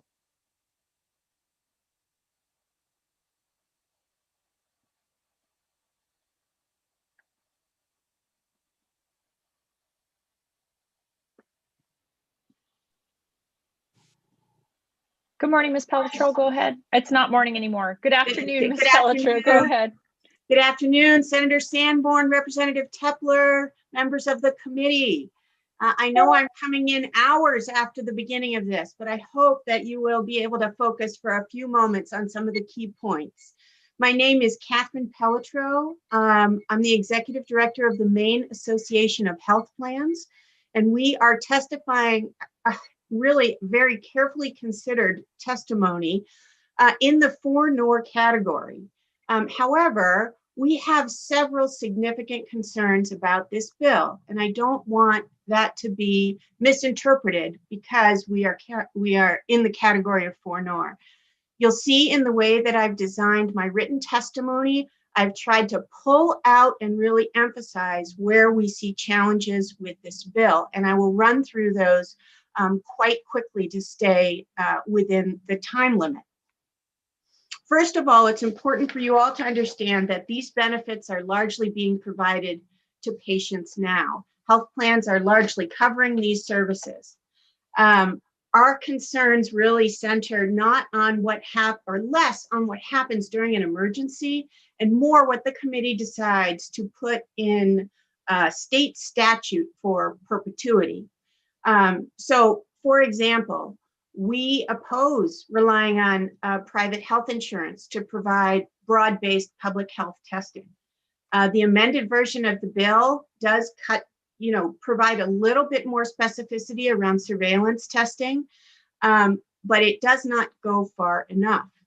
Health plans would still be required to cover routine testing by employers, routine testing by schools, routine testing for people. It's called lifestyle testing for people who are traveling frequently, for example, in and out of state. Right now, we have information from 2 of our carriers that they're covering about 900 tests per month. So you begin to get a sense of the cost of that. I'm going to skip over facility fees. I'm going to briefly touch on prescription drug coverage. We're supportive of the expanded coverage, but only up to 90 days. That would be consistent with what carriers are doing and what is required in the CARES Act. And finally, on the telephonic services, we do have concerns about parity. Just to the last question that was raised, don't forget that there are consumers out there, and a lot of them, who have high deductible plans. So they will bear the full cost of a medical visit, whether it's via telehealth or by telephone or in person. What we don't want to do is create an incentive for telehealth that actually lowers the quality of care that our members are receiving. Thank you very much. And I look forward to working with the committee and hope to see some of the changes we suggest. Thanks. Thank you, Ms. Pelletreau. Representative Matheson, go ahead. Yes, thank you, Ms. Pelletreau, for your testimony. Just wanted clarification on your last point that you had indicated that the telehealth would be decreasing care for patients. Could you clarify that statement, please? Yes. I'm a little confused about that. Sure.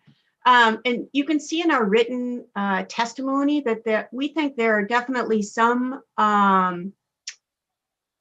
types of visits that make a lot of sense for telehealth, but not all visits. If, for example, you could take a classic, which is a well child visit, where there needs to be a laying on of hands to be able to fully assess the wellness of the patient. So they're not appropriate for everything. And our concern is that if you pay telephone services at the same rate as somebody going in for an in-person visit, you create a floor, you create an incentive to first go to the telephone visit when that may not be the best place for a patient to go for a first visit.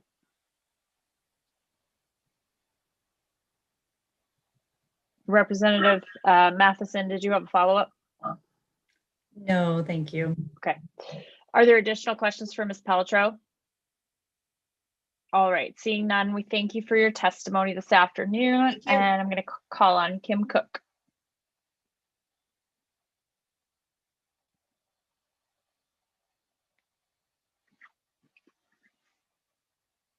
Good afternoon, Ms. Cook. Go ahead. Thank you very much, Senator Sanborn, Representative Tepler, and members of the committee. Good afternoon. I'm here to testify neither for nor against LD1 on behalf of Community Health Options, which is a nonprofit co-op health insurance company based in Lewiston, focused on providing affordable, high-quality benefits that promote health and well-being. We support the intent behind LD1 to ensure access to and coverage for prevention, care, and prescriptions related to COVID, but we urge the committee to carefully consider the language of this bill to ensure that the provisions are not redundant with existing federal law and ensure that the provisions also don't have unintended consequences. I will try to run through just 3 sections of the bill where we urge you to potentially look at amendments. First, in Part A, we're fully supportive of coverage for screening and testing for COVID-19 whenever it's medically necessary, excuse the interruption, or performed in accordance with a standing order by the state. Under the Affordable Care Act, public health and preventative measures that are deemed essential must be fully covered on a first dollar basis for those preventative services. You all who have been on the committee are familiar with things like the flu vaccine and other preventative screenings that are treated this way. There's little doubt that this coverage for COVID-19 will be mandated as an essential service and preventative services. So we asked the committee to account for the coverage under the requirements of the Affordable Care Act and Maine law that puts the Affordable Care Act provisions into state law, and examine whether the provisions in this section actually provide any additional protections or coverage for those with fully insured private insurance, which again is about 28% of Maine people. Next, under the Part B of the bill, we fully understand this, that safely and conveniently assessing prescription drugs is critical for Mainers with or without a state of emergency. And even prior to COVID-19, many of our members utilized mail delivery for their medications to manage their chronic conditions. Between the availability of mail order, increasing home delivery from local pharmacies, and the use of telehealth, it's not clear to us that there is much to be gained through mandating a 180-day supply of prescription drugs. But on the other hand, there is evidence that waste and diversion occurs when there is an overabundance of unused drugs in medicine cabinets. Obviously, not all of those drugs would be unused under 180-day, but certainly where people switch prescriptions or have adverse reactions, and that happens, this could lead to some of those issues. And there's a bill over in the ENR committee dealing with prescription take back and such. On telehealth, we support the availability of telehealth services, understand that there are instances in which audio-only services are appropriate and necessary, and we've been covering those. We urge the committee, though, to consider— Thank you, Ms. Cook. Can you just wrap it up? I certainly will. We'd urge the committee to consider these provisions along with Representative Hymenson's bill, LD 333, regarding telehealth. Her experience as a legislator and doctor, we think, would inform the committee, and also urge you to look at the Medicare physician fee schedule that deals with audio only telehealth already as another source of information. So with that, we appreciate your time, and I'd be happy to answer your questions. Thank you, Ms. Cook. Are there questions for Ms. Cook? Senator Brenner. Thank you, Madam Chair. Thank you, Ms. Cook, for your testimony. I have a question. When I'm looking at the bill with regard to prescriptions, the option of 180-day prescription, it's not mandated that you get 180 days worth of your medication, but it is an option. And there is discretion on the part of the pharmacist and the part of the prescriber. So it seems to me, and correct me if I'm wrong, but don't we think that the best place for that discussion is between the patient and their provider and or their pharmacist versus us not allowing 180 days of a medication to be dispensed? So I think we wouldn't be asking the committee to not allow it, but we were rather asking the committee not to require that it be covered. So I think there's a little bit of a distinction there. Certainly, obviously prescribers can prescribe a prescription for well more than 180 days. And of course, a pharmacist can dispense, along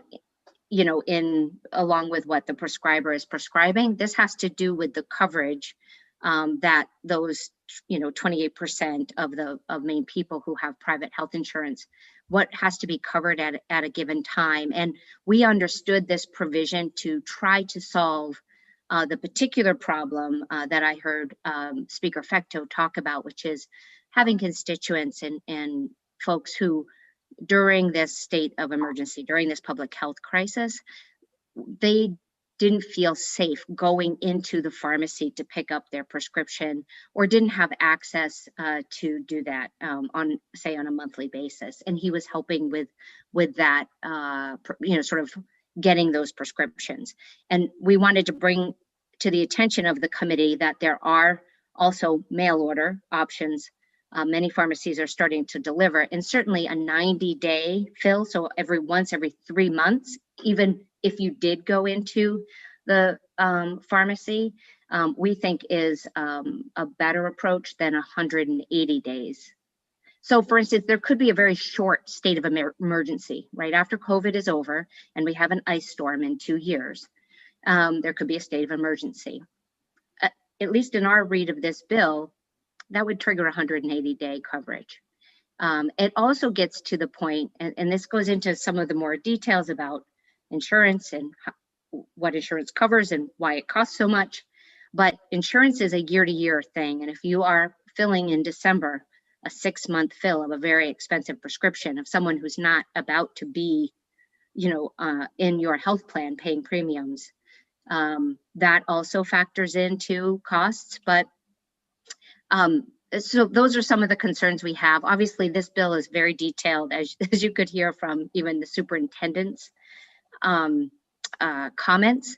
And so, as we said, we are fully on board with, I think, what we understand to be the intent and the goals of this bill. We are just hoping to make that you'll consider some amendments that we think would avoid the unintended consequence of some waste of prescriptions if they were filled and paid for 180 days.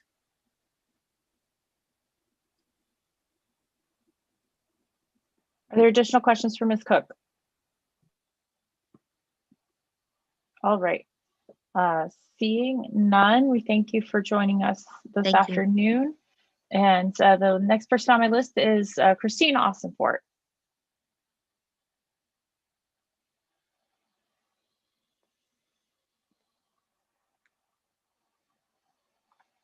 Good afternoon, Ms. Austinfort, go ahead. Good afternoon. Thank you, Senator Sanborn, Representative Tepler, and members of the Health Coverage Insurance and Financial Services Committee. My name is Christine Austinfort. I'm the Director of Government Relations for Anthem Blue Cross and Blue Shield in South Portland, and I am a resident of Portland. I'm here before you this afternoon to testify neither for nor against LD1. While we certainly understand the intent of the legislation and we're not opposed to the stated premise of incorporating the provisions into Maine law or the existing protections, we do have concerns about aspects of the bill that go beyond what is required today. Coverage of screening and testing, as many have noted, is currently required under both state and federal law, and Anthem and other carriers voluntarily implemented such provisions even prior to this being required at either the state or the federal level. That having been said, under state and federal law, we are required to cover it during the duration of the public health emergency. LD1 would put this requirement in perpetuity. COVID won't always be the crisis and the pandemic that it is today. So we would suggest either paralleling the provisions of state and federal law, that this be required during an emergency, or put a sunset on it and revisit the issue in a year or two to see if it is still appropriate to continue those types of requirements. We fear that putting this in statute in perpetuity has the unintended consequence of treating COVID more favorably than other conditions that might impact our members at points in the future. As previous speakers noted, surveillance testing is excluded from the requirement, but return to work and return to school testing is not. Those elements are not something that we are required to cover today. We would note that the amendment treats out-of-network testing and screening as if it were an out-of-network emergency service. That's unnecessary because under our network adequacy standards, we are required to provide coverage for these services within network and to allow members to go out of network if it's not available. The unintended consequence of this is that it then subjects COVID testing and screening from out-of-network providers to the independent dispute resolution process under the surprise billing legislation that was enacted last year, and we feel that that would be inappropriate. With respect to I'll skip over the prescription drug for the moment and talk about a little bit about our concerns with the vaccine. Both the provisions for vaccination and testing and screening would require not only coverage of the administration or the test, but also coverage of administrative and facility fees. And we are concerned about that provision. That is not something that is required today. It is not incorporated into those. It's not appropriate in a lot of instances. So we would suggest that while it might be appropriate to require screening, testing, and coverage of the vaccination, facility fees should not be included. Thank you, Ms. Awesomenfort. We're out of time. Do you want to just wrap up your point? Nope, I will submit written comments for the remainder of my testimony. Thank you.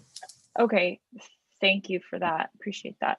Are there questions for Ms. Awesomenfort?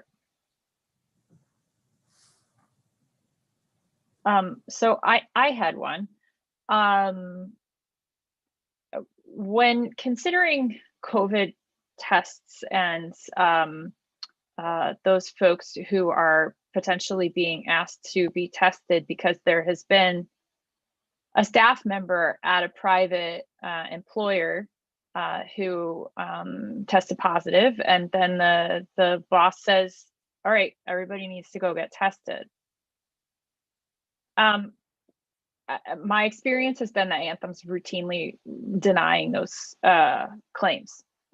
But the distinction between whether those folks are getting tested because they had a likely exposure and therefore need to be tested so that they know whether to isolate from their own families and whether they need to potentially seek treatment because they have a pretty dangerous disease, or whether they're just seeking testing because their employer told them to, is really in the eye of the beholder. And Anthem also probably doesn't have enough information in the billing records to know the distinction, has been my experience. So I'm curious if you could comment on that, because that is the issue, you know, as we were working on the draft of this amendment, that I kept coming back to, which was, you know, the distinction between lifestyle testing or return to work and testing versus I think I might have been exposed and I need to seek testing, is not something that the insurance company is terribly good at determining. So could you speak to that? Certainly. You're right that sometimes claims don't get processed correctly. Sometimes it's because a modifier wasn't attached to the claim and we don't know it was for example, a COVID screening visit or a COVID testing visit. Someone calls and says, you know, I'm not feeling well. I think I might have COVID. If they don't put the COVID modifier on it, it processes as any other office visit. If it's brought, you know, if we find out about it, then we contact the provider if the member reaches out to us. As far as the employment testing, potential exposure is something that is covered. So if someone has been exposed, the test is covered. And so if there are instances where it's been denied, then certainly, you know, folks should contact us and try to address that, because it could be the way the claim was submitted. It could be that it just didn't process correctly. I think when I refer to return to work testing, I'm talking about the more global testing of the entire workforce. That's the type of testing that is not required today and would arguably be required under the amendment as drafted. And that would be of concern to us because obviously there is significant expense associated with that type of testing.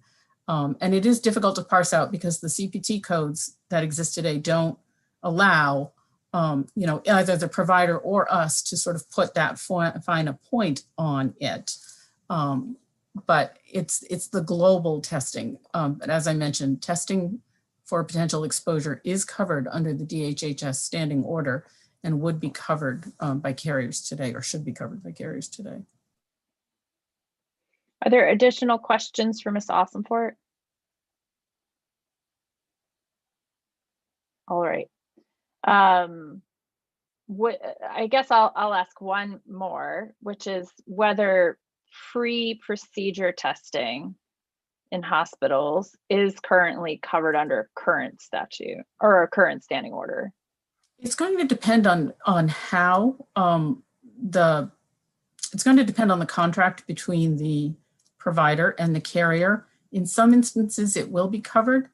If it is part of a procedure that is covered by a DRG or a global payment arrangement where all sort of pre-admission or pre-procedure testing is supposed to be part of that reimbursement arrangement, then it may not be covered as a specific standalone test. It would be expected to be included in that larger reimbursement arrangement.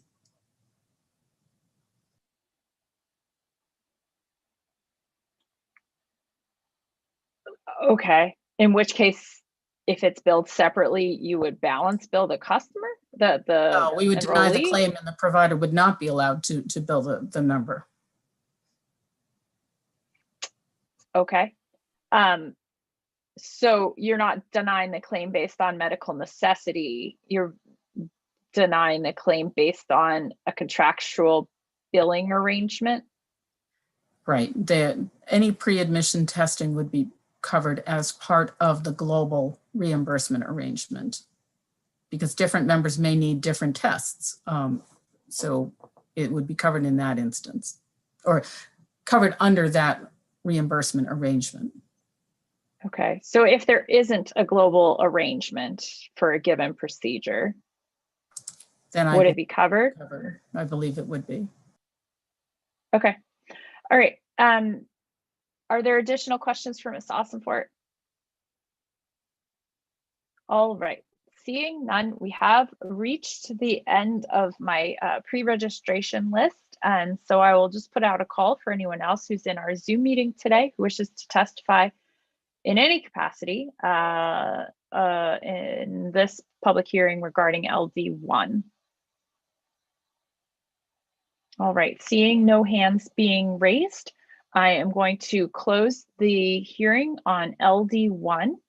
And we will have a work session scheduled. There'll be a notice about the timing on that work session that'll come out tomorrow afternoon. And we are going to take let's come back at 1:45 so everybody has a chance to have some lunch. But we can continue to move on with our afternoon because we do have several items left to take up this afternoon. When we return at 1:45, we will start our hearing on LD 274. And I'll just remind folks to turn off their video and mute their microphone if they don't leave the meeting during their lunch break. Thanks, everybody. See you at 1:45.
on the day of the week and the time of the year. Disney uses date-based ticketing now, with the cheapest tickets offered during Disney World's less crowded times and more expensive tickets coinciding with holidays and higher crowd levels. Watch out for cancellation and no-show fees as well. Disney will charge you for cancellations made within 24 hours of dining and experience reservations. So if you can't make it to that dinner reservation or to your lightsaber building reservation, cancel it early to avoid paying that penalty. Restaurants typically have a $10 no-show fee, but if you miss your lightsaber, Oh, you're look. gonna forfeit Thank you. your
Okay, it is 1:45.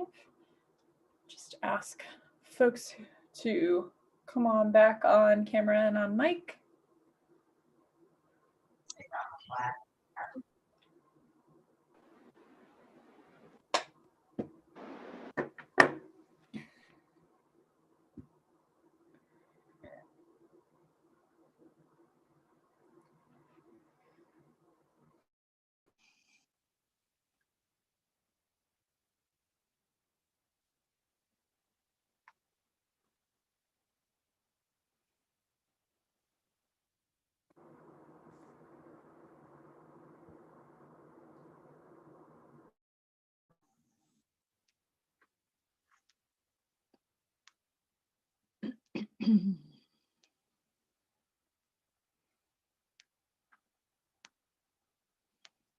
We are going to get started shortly, but we do need to wait for Representative Tepler to rejoin us.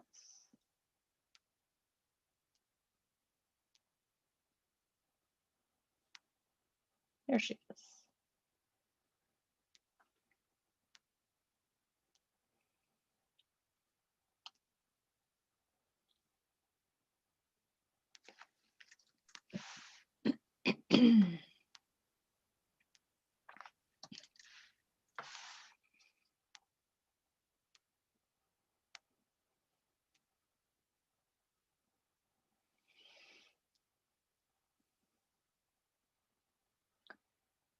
Okay, we are back. This is the Committee on Health Coverage Insurance and Financial Services.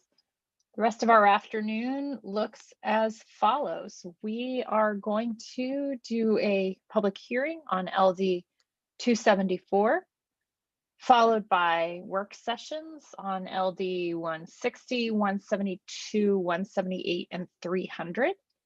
And so without further ado, I'm going to open a public hearing on LD 274, a resolve directing the Maine Health Data Organization to determine the best methods and definitions to use in collecting data to better understand racial and ethnic disparities in the provision of healthcare in Maine. And it is sponsored by our own Representative Tepler. So I will invite her to present the bill to us. Thank you very much, Madam Chair. And distinguished colleagues of the Health Coverage Insurance and Financial Services Committee, I'm very pleased to present to you LD 274, Resolve, directing the Maine Health Data Organization to determine the best methods and definitions to use in collecting data to better understand racial and ethnic disparities in the provision of healthcare in Maine. It is my hope that this bill can help us develop information that will lead to a better, more fair and equitable system of healthcare provision in Maine.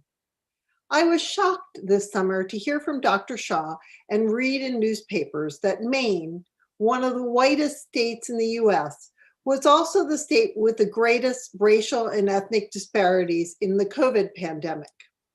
At the end of my testimony, you will find links to 2 of the newspaper articles that I just mentioned. As elsewhere in our country, the spread of COVID-19 revealed inequalities in the provision of healthcare that were already present, but that we had failed to notice and to comprehend their impact. The time has come for us to wrestle with these disparities, understand where they are present, and how we can best ameliorate them. This bill suggests a path for doing so. We are fortunate in Maine to have the Maine Health Data Organization, the MHDO, which collects data from insurers and maintains an all claims, all payers database. However, the data the MHDO currently collects is largely not identified by race or ethnicity. Before writing this bill, I had a long conversation with Karen Lee Harrington, the executive director of the MHDO, regarding this fact. Ms. Harrington had already been in conversation with other healthcare data experts around the country regarding racial and ethnic disparities. She wants the data that is collected to reflect the best possible science. To that end, the MHDO needs time to work with other organizations around the country to determine the best methods for revealing helpful information about these inequalities. In addition, she would like to make our data comparable with data from other states, so MHDO needs to determine the best definitions of racial and ethnic categories to be used. This bill is hopefully a beginning of a process of developing a data set that will allow us to understand where racial and ethnic inequalities play out in our healthcare system. We cannot fix what is broken until we have evidence of where and how it is broken. In October, the MHDO will report back to this committee a determination as to which methods and definitions they believe it is best to adopt. In the next session, this committee then can choose to submit a committee bill to require the reporting entities to provide that information to the database, and perhaps to also request another report in 1 or 2 years' time regarding the realities that the data reveals. Let us begin to seek the answer. Thank you for your time and consideration. I am happy to answer any questions that I can. Thank you, Representative Tepler. Are there questions for Representative Tepler? All right. Seeing none, are there additional legislators who wish to testify? All right. And I am going to apologize in advance for my slaughtering of people's names this afternoon.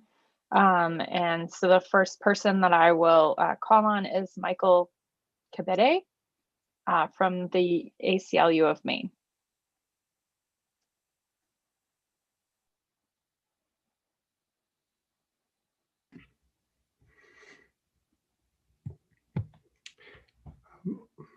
Senator Sanborn, Representative Tepler, members of the committee, good afternoon.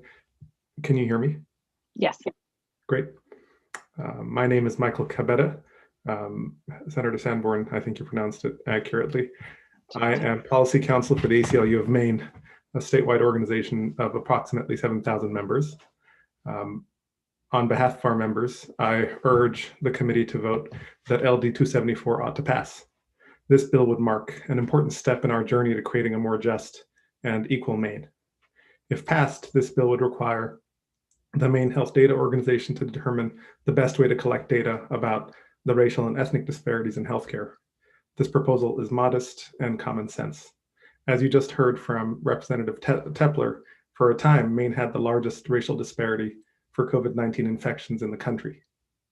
Black, Indigenous, and other people of color only represent about 5% of the state's population, but last summer, they represented almost 1/3 of those who tested positive for COVID-19. These circumstances were not an accident. They resulted from a complex set of factors, one of which is a long history of laws and policies that have created a system designed to result in better outcomes for white people and worse outcomes for racial and ethnic minorities. This is what we mean by systemic racism. For the most part, we've moved past lawmaking that specifically and explicitly inflicts worse treatment on racial and ethnic minorities. But as our experience with COVID-19 has shown us, it doesn't matter that our laws are facially race neutral. All lawmaking interacts with historical racial inequities. Unless legislators are vigilant and intentional about their lawmaking, we'll keep cementing these inequalities. And to be vigilant and intentional, policymakers need data. You need data on every aspect of your lawmaking. That's why you consider the potential fiscal impacts of every bill that comes before you. I urge you to support LD 274. Voting ought to pass would affirm Maine's and your committee's commitment to ending the epidemic of racism. Thank you for your attention, and I'm happy to try to answer questions. Thank you so much. Are there questions? All right, seeing none, thanks for being here today. Next, we will go to Michael Schaub.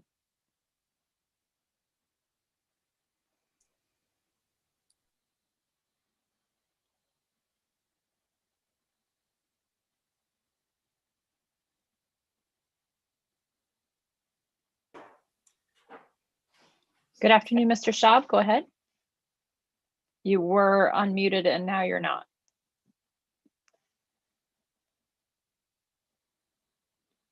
If you could unmute yourself, that would be great. There you are. Thank you. Thank you for giving me this opportunity, and sorry about that technical glitch there. I have to admit I'm a little bit nervous being here before you all today. I'm nearly 70 years old and I've never testified before a committee before. But I hope you take that as some indication of how deeply I feel about the importance of this particular bill. I was 13 years old when Congress passed the Civil Rights Act, and I remember thinking at the time that this was great. This was, as a 13-year-old would think, everybody would be treated equal under the law.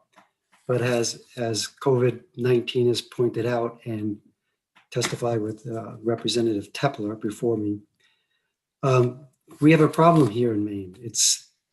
There are racial and ethnic inequalities that we should be addressing. And as a scientist, I know that if I have a question or I have a problem, what I want to do is gather data. And after all, that's the whole purpose of the experiment, to gather that data. So this bill is the perfect place to start in order to address that problem, which is so blatant given the results of the COVID epidemic here in Maine. In analysis, we have a saying that's garbage in equals garbage out. And this bill fits perfectly looking for what are the answers, what are the data that you want to collect, how to collect it. That's exactly the perfect place to start. And so I fully support this bill. This is a great opportunity for you on this committee and for the the legislators here in Maine to address this issue. Thank you again for the time, and if you have any questions, I'd be happy to try and answer them as best of my ability. Thank you, Mr. Schaub. Thanks for being here, and you did great. So you should definitely testify more often. Thank you. Are there any questions for Mr. Schaub? All right, seeing none, we really appreciate your input on this important bill. Thank you very much. Next, we'll hear from Ann Willison.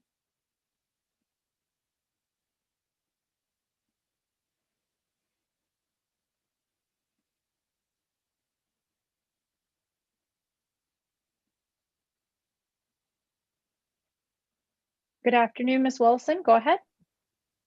Hi, everybody. Can you hear me okay? We can.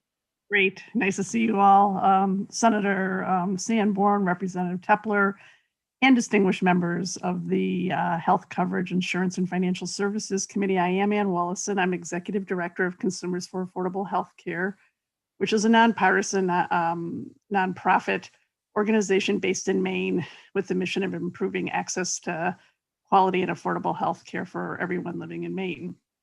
I think you've heard previously about the Attorney General designating Consumers for Affordable Health Care as Maine's health insurance consumer assistance program.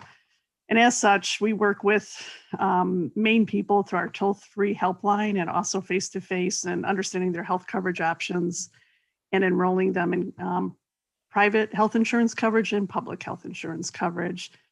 And we work very closely with Maine hospitals, community health centers, community action programs, and other social service agencies to get the word out about those coverage options. We work very closely with other organizations working to meet the basic and healthcare needs of people who experience racial and ethnic disparities in accessing health coverage and care when they need it, including the Maine Access Immigrant Network, Wabanaki Public Health, and New Mainers Public Health Initiative. And it is through that work that is driving our support of LD 274 today. And I'm very embarrassed that my bird clock is ringing. I don't know if you can hear that. We can, it's okay. Jeez. It was a gift anyway for my children. So anyway. I thought it was a real bird. You could have just told us it was your real bird. I don't know, All which right. were embarrassing. Anyway, sorry about that. Anyways, as you know, it's true that inequities in our healthcare system have existed for a very long time. The pandemic has, as you just heard, shedded greater light on the many problems and inequities that exist in our state that create barriers to people in Maine accessing the coverage and care that they need, not only to combat COVID, but also in accessing preventive, acute, and ongoing health care that many of us can access and take for granted often. In my testimony, I cite an article published by a recent article by the New England Journal of Medicine, where they point out that the lack of accuracy and incompleteness of race, ethnicity, and language data in health records are longstanding issues that limit progress toward eliminating health inequities, and that it contemplates the use of a dashboard to track racial, ethnic, and language matrix as an essential tool for discovering, addressing, and resolving health disparities. I also talk about an article by the American Medical Association that describes long-standing inequities that have placed marginalized and minority communities at increased risk for severe outcomes from COVID. That the pandemic continues to highlight the troubling fact that there are larger structural social inequities persistent in Black and Latinx communities.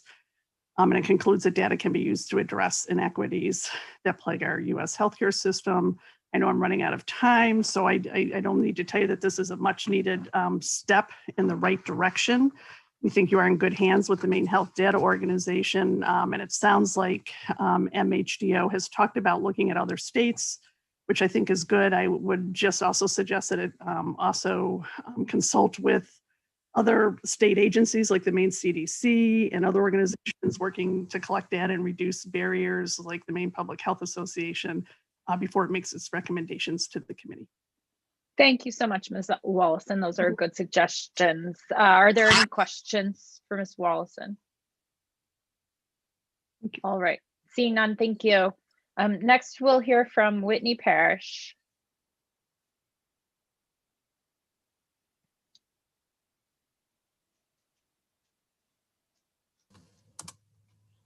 Hello again. Good afternoon. Go ahead. Good afternoon. This time, Senator Sanborn, Representative Tepler, and members of the Committee on Health Coverage, Insurance, and Financial Affairs. I am still Whitney Parrish and the Advocacy and Communications Director of Health Equity Alliance. Again, we're a nonpartisan, nonprofit public health and harm reduction organization that envisions and works for a world where health justice is realized for all Mainers. We're here today to excitedly support LD 274. My testimony is pretty data heavy, so you'll hear some things, but there are footnotes. So if you would like the data, it is embedded in those. Racial disparities, as you know, are a pervasive and ever-present problem persistent throughout all aspects of U.S. healthcare, from the staggering disparities seen in access to quality primary care services to truly unconscionable maternal mortality rates experienced by Black women in this country. The data surrounding inequities in the system are indisputable. The problem is real, it's unacceptable, and it has to be addressed. But the issue of racial disparities in healthcare does not exist in a vacuum. Health outcomes are the consequence of public health initiatives, and individual health is deeply impacted by health policy. If we are to begin to address racial disparities in our delivery of healthcare, we must we must be willing to confront the data that describe the unjust outcomes. One does not need to hold an MPH to see the disparity. Last week, NPR reported on new data released by the National CDC surrounding the shocking decline in life expectancy recorded since the beginning of the pandemic. Even taken as a whole, the numbers are sobering. The US population saw a full year of decline in life expectancy during the past year, a drop we have not seen since the height of World War II. But as we look more closely at the data, an even more disturbing picture becomes clear. While white Americans saw their life expectancy drop by 0.8 years, Black men in America suffered a staggering loss of 3 full years. To put that number into perspective, it took 2 decades for the Black community to build those 3 years of pre-2020 life expectancy and just the first 4 months of the pandemic to wipe it away. It is not just Black men. Every category of non-white Americans saw a greater decline than their white counterparts, and the report did not even include data that distinguished Native American and Indigenous life expectancy despite the shocking disparities we've seen throughout the COVID-19 crisis. And while it may seem this decline is COVID-19 specific, it's not. A surge in drug overdose deaths also contributes to this decline. As a harm reduction organization working with people who actively use drugs, we urge the committee to consider the vital role these data play in reducing overdose mortality rates. The clearer we can evaluate the picture informed by data, the better we can address the actual crisis at hand and work to save lives. Access to more accurate, context-relevant data means we'll be able to deliver healthcare and encourage better health outcomes for individuals, vulnerable populations, and the public more effectively. We believe this is an important step in creating a healthcare system that we all deserve. To that end, we are hopeful this bill will support that effort, and we believe it will. We urge you to vote ought to pass on LD 274. Thank you so much, and I'm happy to take any questions. Thank you, Ms. Parrish. Are there questions for Ms. Parrish? All right, seeing none, we'll move on to Joby Doyle.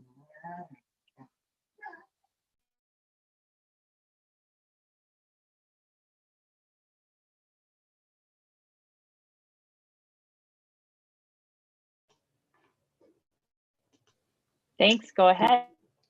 Yeah, good afternoon, Senator Sanborn, Representative Tepler, and members of the Joint Standing Committee on Health Coverage, Insurance, and Financial Services. My name is Joby Thoyalo. I'm a senior policy advocate at Maine Equal Justice. And I also have the honor of serving as a commissioner on the Permanent Commission on the Status of Racial, Indigenous, and Maine Tribal Populations. And I help to coordinate the Maine Coalition on Racial Equity, which is made up of nonpartisan, nonprofit organizations committed to advancing racial equity and justice in Maine. I'm testifying now on behalf of Maine Equal Justice in support of LD 274, but I also want to note that the Coalition on Racial Equity also supports this bill.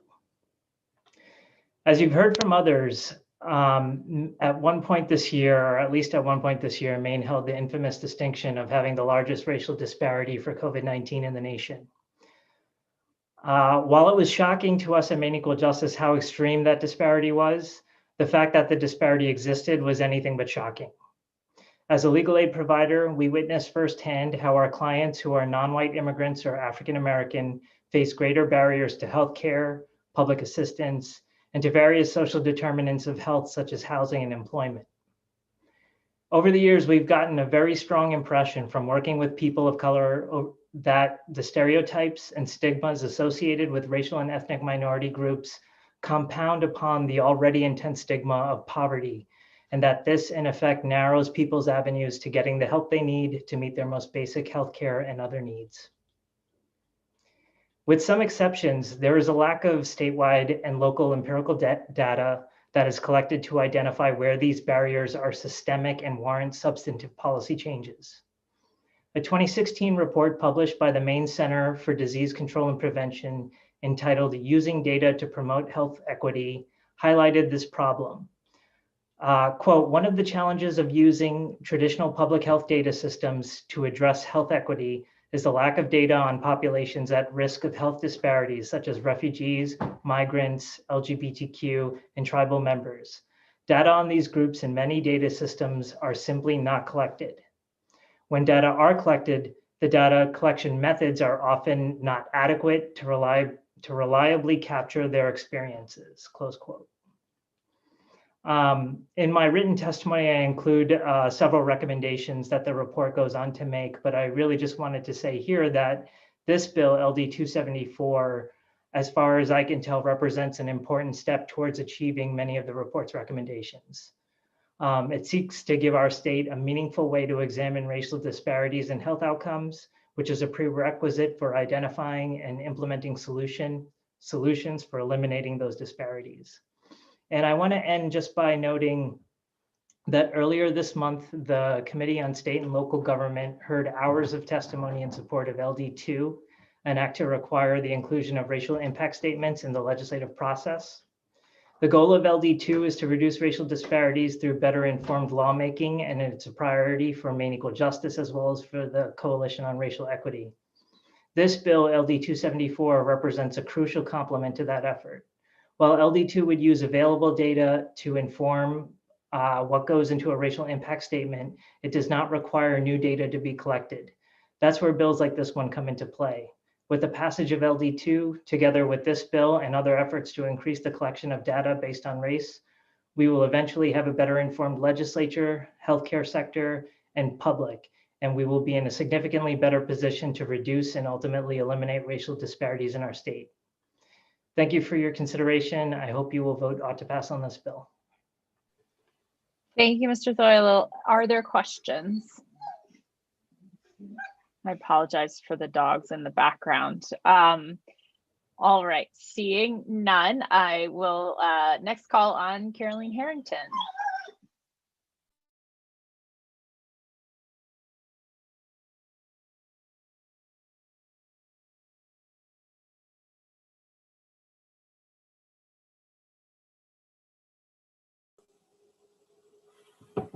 Good afternoon, go ahead. Good afternoon. Senator Sanborn, Representative Tepler, and members of the Joint Standing Committee on Health Coverage and Insurance and Financial Services. My name is Caroline Harrington. I'm the Executive Director of the Maine Health Aid Organization, and I'm here to present testimony in support of LD 274.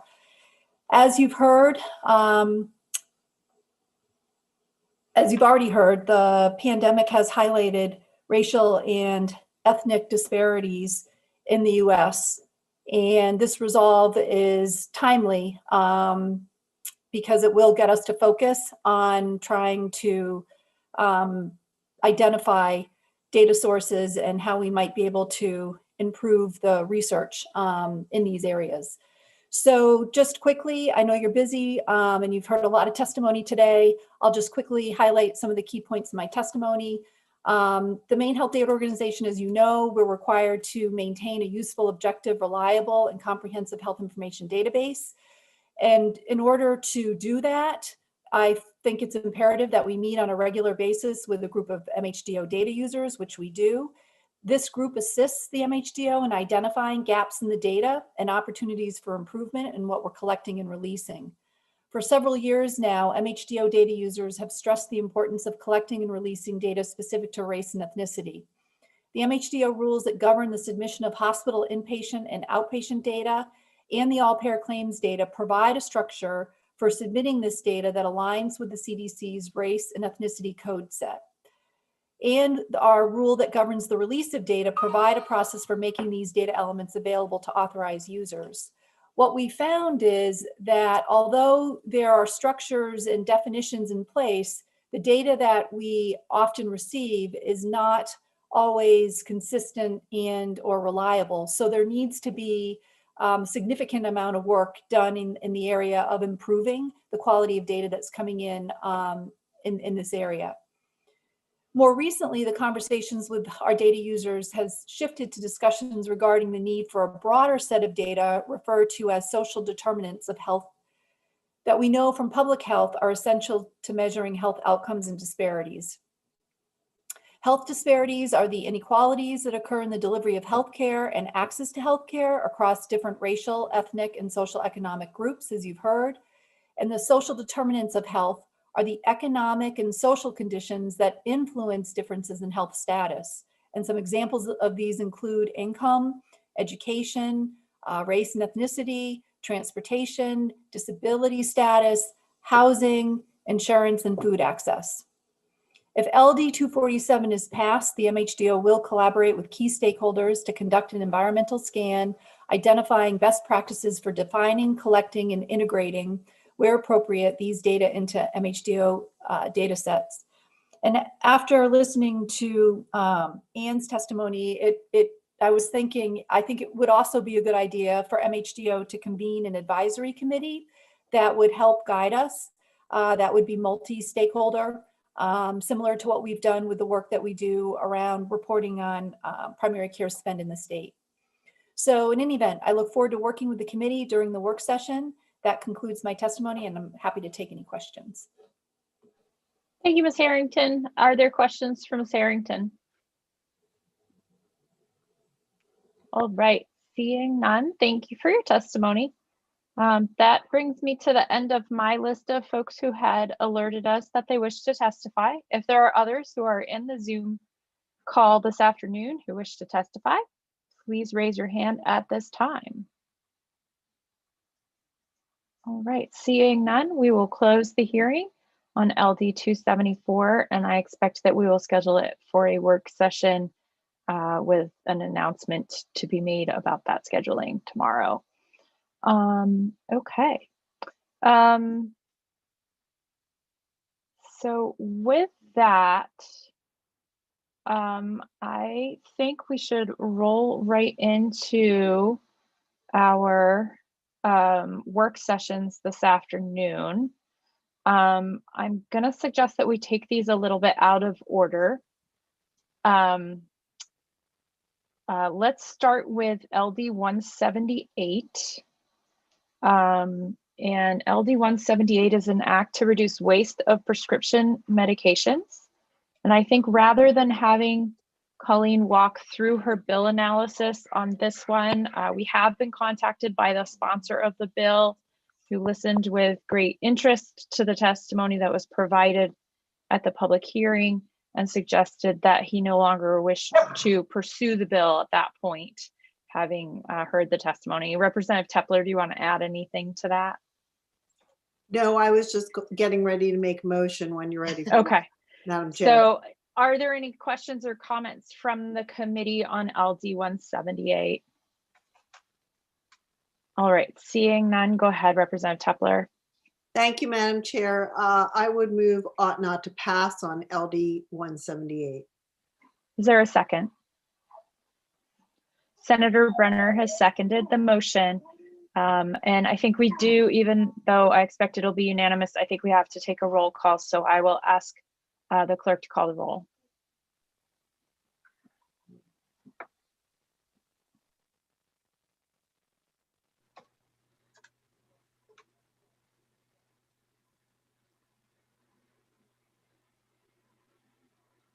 Christian, are you with Oh, us? I was. Sorry. The motion is ought not to pass. Representative Quinn.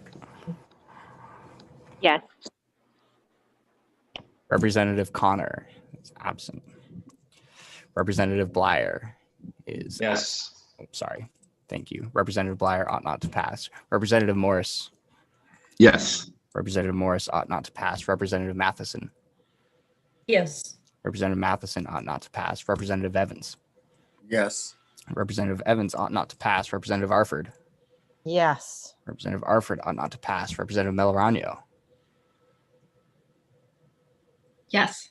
Representative Melorano ought not to pass. Representative Brooks. Yes. Representative Brooks ought not to pass. Senator Stewart.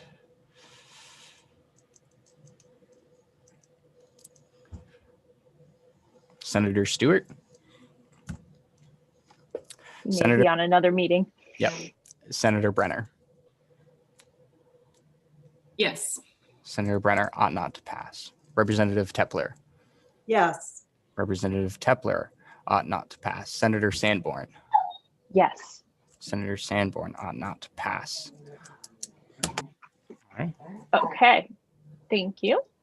All right. And moving along quickly, I think the next one that we'll pick up is LD 300.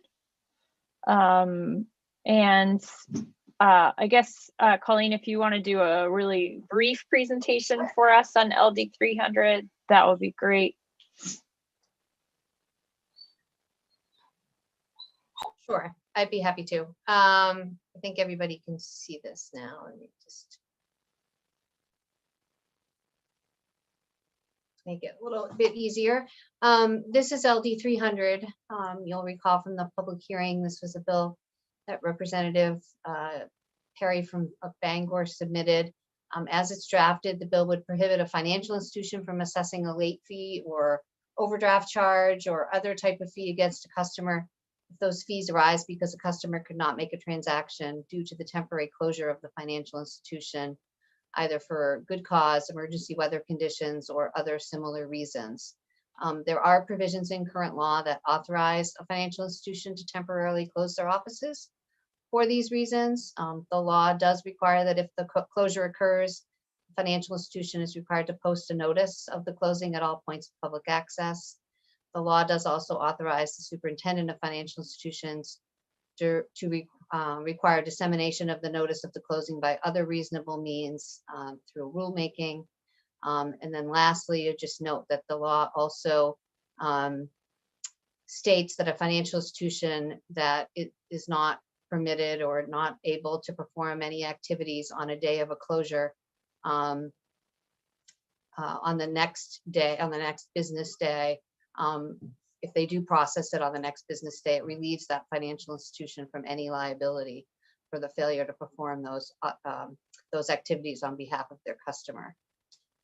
Just real quickly, I mean, the only thing I guess I would note related to this bill is that under our state law, financial institutions are defined as only those organizations that are organized under state charter.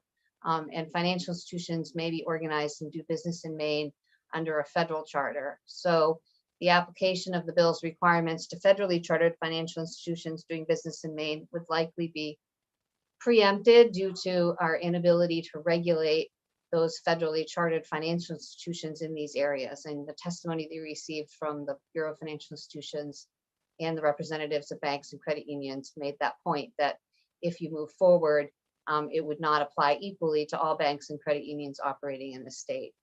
I also noted for you the provisions in the Maine Consumer Credit Code that do prohibit late fees from being imposed by lenders with regard to consumer debts if consumer debts are paid within 15 days of the due date.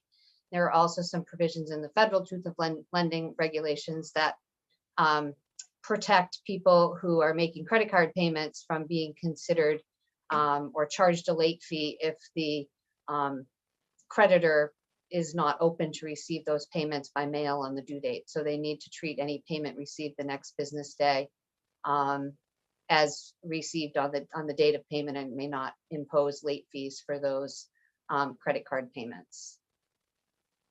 I think I'll stop there. I mean, I think there were some questions raised. So if the committee does go and want to move forward, you'd need to make some clarifications to the language of the bill. I'll stop there. Thank you, Colleen. Let's stop sharing the screen so I can see the committee. Great. Again, I apologize for the dogs. The puppy has decided it is afternoon wrestle with your big sister time. So,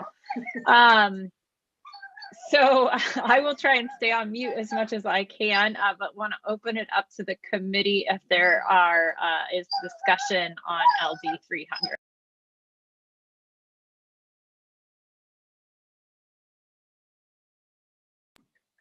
All right, I'm not seeing any discussion. Representative Tepler.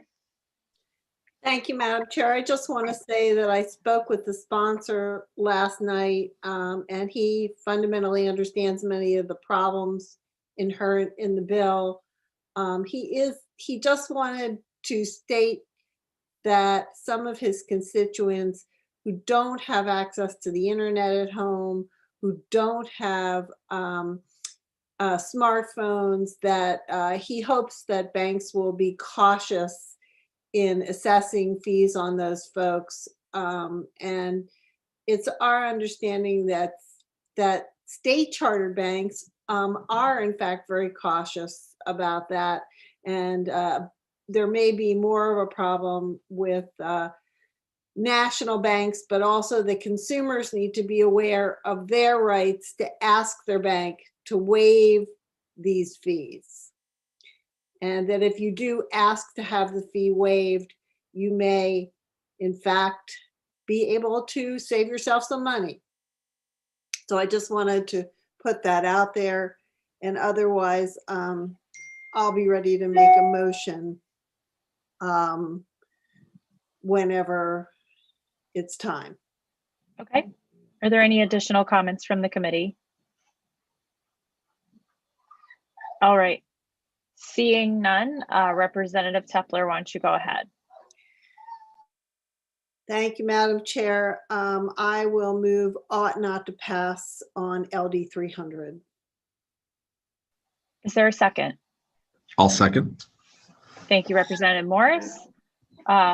Is there further discussion on the motion, or are we ready for the question? Seeing no further discussion, the clerk will call the roll. Motion is ought not to pass. Representative Quint. Sorry, yes. Representative Quint ought not to pass. Representative Connor is absent. Representative Blyer.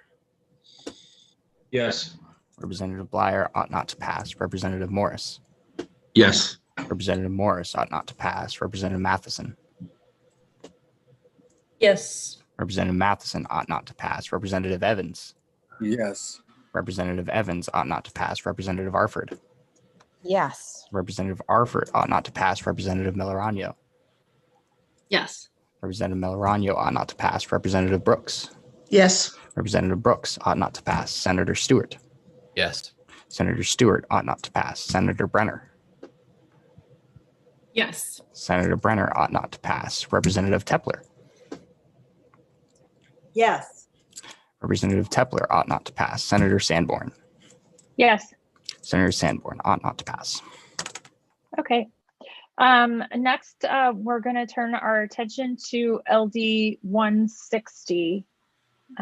So Colleen will start with your bill analysis.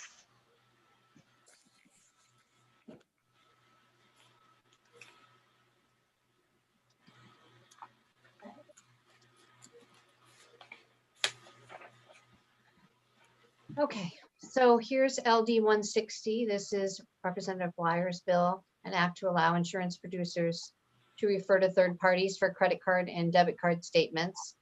As the bill is drafted, it would permit an insurance producer to refer their clients to an authorized third-party payment service provider for the purpose of accepting a credit card or debit card to pay that insurance, that client's insurance premium. The bill also contains language that authorizes that third-party payment service provider to impose a surcharge for payments made with a credit card or debit card. There are provisions in current law, as you heard at the public hearing, that currently prohibits sellers in sales transactions from imposing a surcharge on a cardholder who pays using a credit card or a debit card. There is a specific exception in the language of the current law that does allow government entities, like state and local governments, to impose a surcharge for payments made by credit or debit card, as long as the surcharge is clearly disclosed prior to making the payment, and the amount of the surcharge does not exceed the costs associated with providing the credit card or debit card service. Current law does not prohibit sellers from offering a discount or other incentive to customers to use a means of payment other than credit or debit cards. As you heard at the public hearing, there is some legislative history related to proposals similar to what's included in the language of LD 160, and there have been legal challenges to these related laws in other states.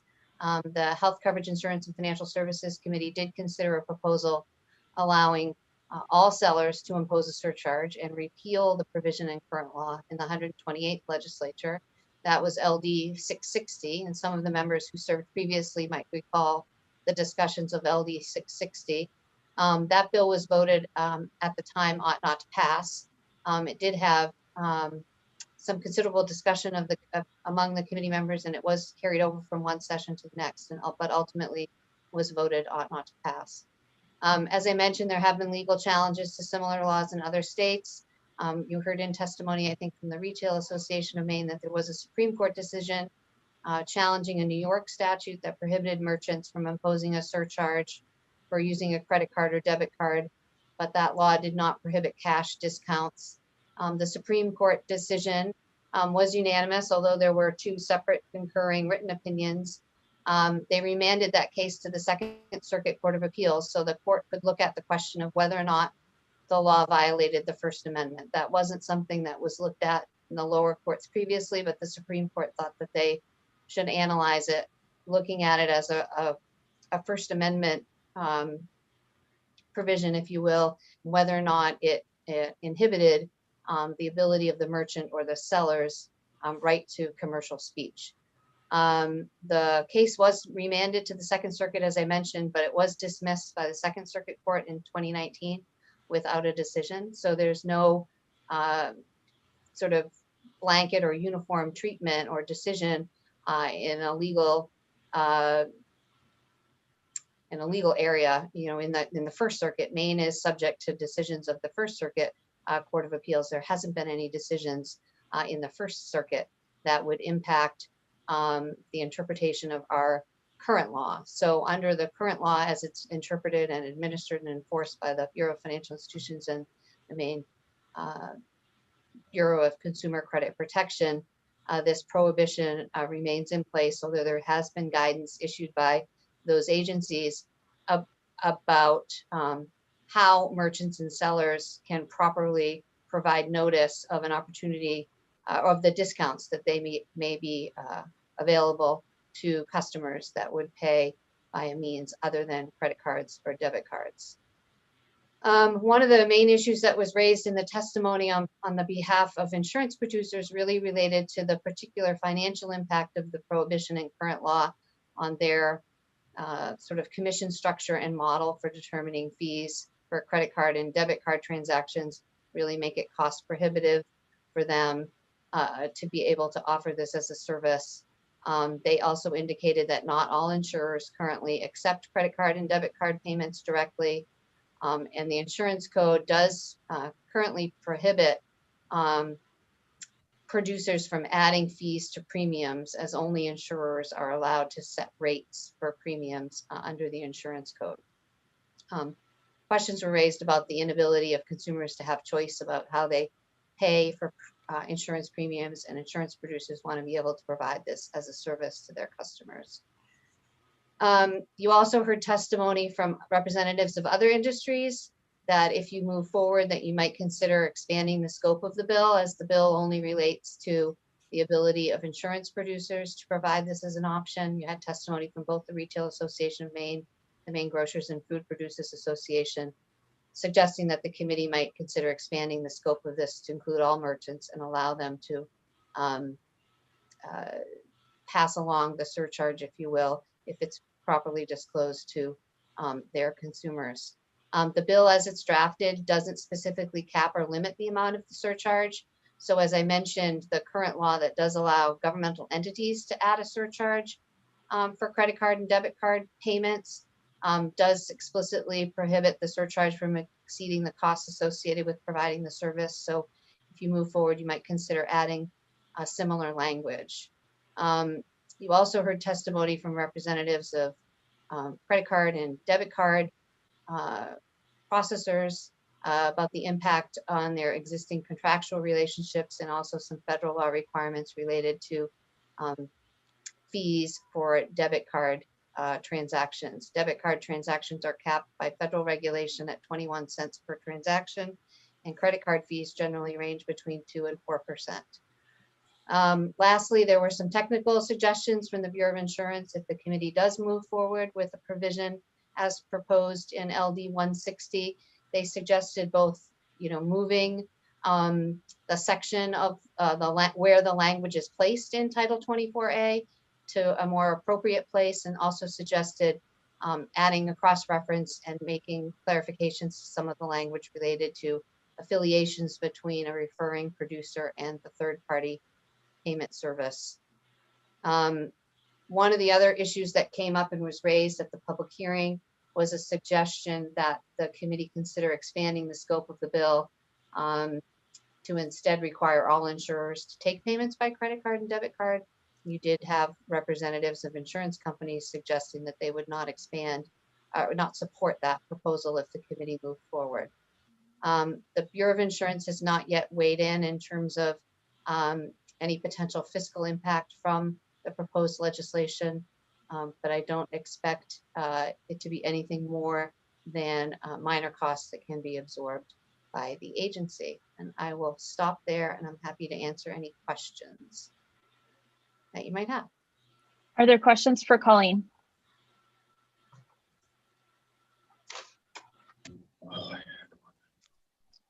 Okay.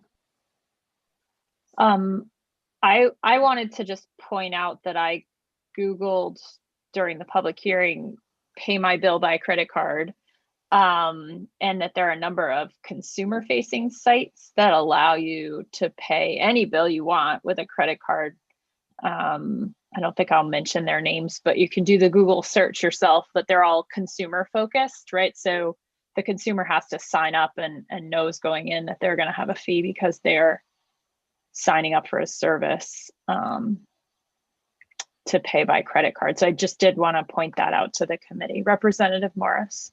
Yes, thank you, Madam Chair. And your little conversation there just jogged my memory on that. So I guess either in your research or maybe this is a question for Colleen, so it's possible for consumers to do this right now with all these insurance. It's just, as I understand it, the issue that's kind of presented to us in this bill is they're not allowed to tell somebody to refer somebody to it. That would be illegal for them to refer somebody, or it's not clear, I guess is the best way I could say it. I think that's right. I think there were some concerns about, as I understand it, based on the prohibition in current law for insurance producers to refer a consumer to a particular business for that, to perform that service for them. And so I think part of the clarification that's sought in the statute, the proposed law, LD 160, is to clarify that relationship. I think, as Senator Sanborn pointed out, there are entities that will provide this service on behalf of consumers for any type of payment of a bill. I mean, depending on the bank that you do business with, you may be able to sign up for similar services through your bank or credit union, and you can pay any, bills. They'll pay bills for you on your behalf. And I think these entities that operate in the commercial space will do that on behalf of a consumer for any particular bill. They'll process it for you, allow you to pay it by a credit card, for instance, but they will do it for a fee that's disclosed up front to the consumer. I think what LD 160 would do would potentially allow the individual insurance producer to have a particular third-party payment service provider that they would recommend, and be able to refer that policyholder to a particular service. Yeah. Okay. Representative Tepler. Thank you, Madam Chair. And thank you, Colleen, for your analysis. I'm trying to remember Bruce Garrity's testimony, but I seem to remember that he said that this applied primarily to other special lines insurance, and that it wasn't an issue for the average consumer because most of the providers of like auto insurance or health insurance accept credit card payments. So I'm a little bit confused about this consumer focus, because it sounded like it was more an issue for commercial entities than like B2B kind of insurance than it was for individual consumers. I think it could clarify that. I think it could potentially be both, but I think if my recollection of the testimony was related to particular folks who might have insurance through a surplus lines insurer, particularly, and those types of insurance coverage and companies. I think it was mentioned in the testimony that in those instances, there may be some insurers that won't or aren't able to accept direct payments, and some of the more nationally known group, insurers are able to provide and accept premium payments directly and accept those payments directly. I do know that Mr. Garrity and other representatives, I think, are here in the committee room if you want to have them weigh in, particularly on some of those questions. You also have representatives of the Bureau of Insurance here as well. But that's my recollection of the testimony, that it varied depending on maybe the type of insurance and also where you are receiving your insurance from, whether it's a surplus lines insurer versus a sort of a what we think of as a regular commercial insurer, I guess. Are there additional comments from the committee? Representative Evans. Thank you, Madam Chair. Colleen, do you recall a part of the discussion of capping the surcharge? Did we decide, what was the result of that discussion? I don't think that the committee has resolved that, but if the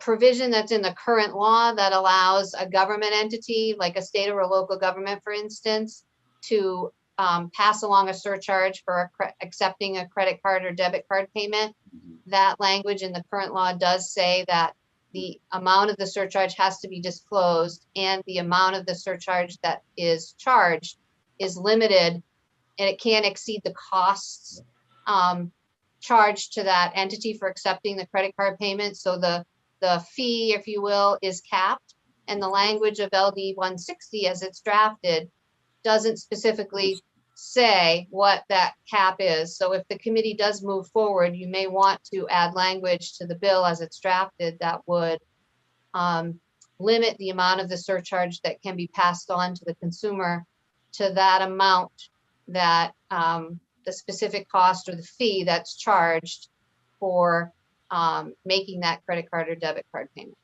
Thank you. Representative Melrano. Thanks, Madam Chair.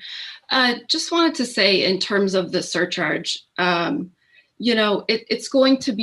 would be very unpopular for the main consumers. I also think it would hit low-income people, of course, the most. We can say that the merchant has to disclose this fee or post something that there is going to be a surcharge for paying with your card. but there will be surprises at the point of sale. And I just don't, the Bureau of Consumer Credit Protection is already getting complaints about this practice. This is going to be very unpopular among Maine consumers, as it should be. It has a potential to be sort of a very sneaky fee. And it's not something that I would support. Thank you. Representative Morris. Yes, thank you, Madam Chair. I think, as I understand it, we're only discussing it narrowly on some of these with insurance producers though right now, because I know, because I agree with a lot of what Representative Melorano just said in terms of it would not be popular with consumers. And I know that the issue that was raised by the Maine Retail Association, certainly, I think, I don't think that we're discussing that here, because I think that was not what the public hearing was about. So I think really what we're trying to determine, as I understand it, is whether or not it makes sense to allow it at this time based on what this bill says for this very narrow group. Because I think the other piece I heard when I asked, I can't think of it, Dan Bernier, was that we hear a lot of people that want to use their credit cards so they can get the rewards and the points and the miles when they pay their insurance. So I usually pay mine, like most people, I just have it linked to a bank account, and that's the easiest way. But somebody really wants to get points on a credit card, I mean, that's where I'm torn on this issue myself.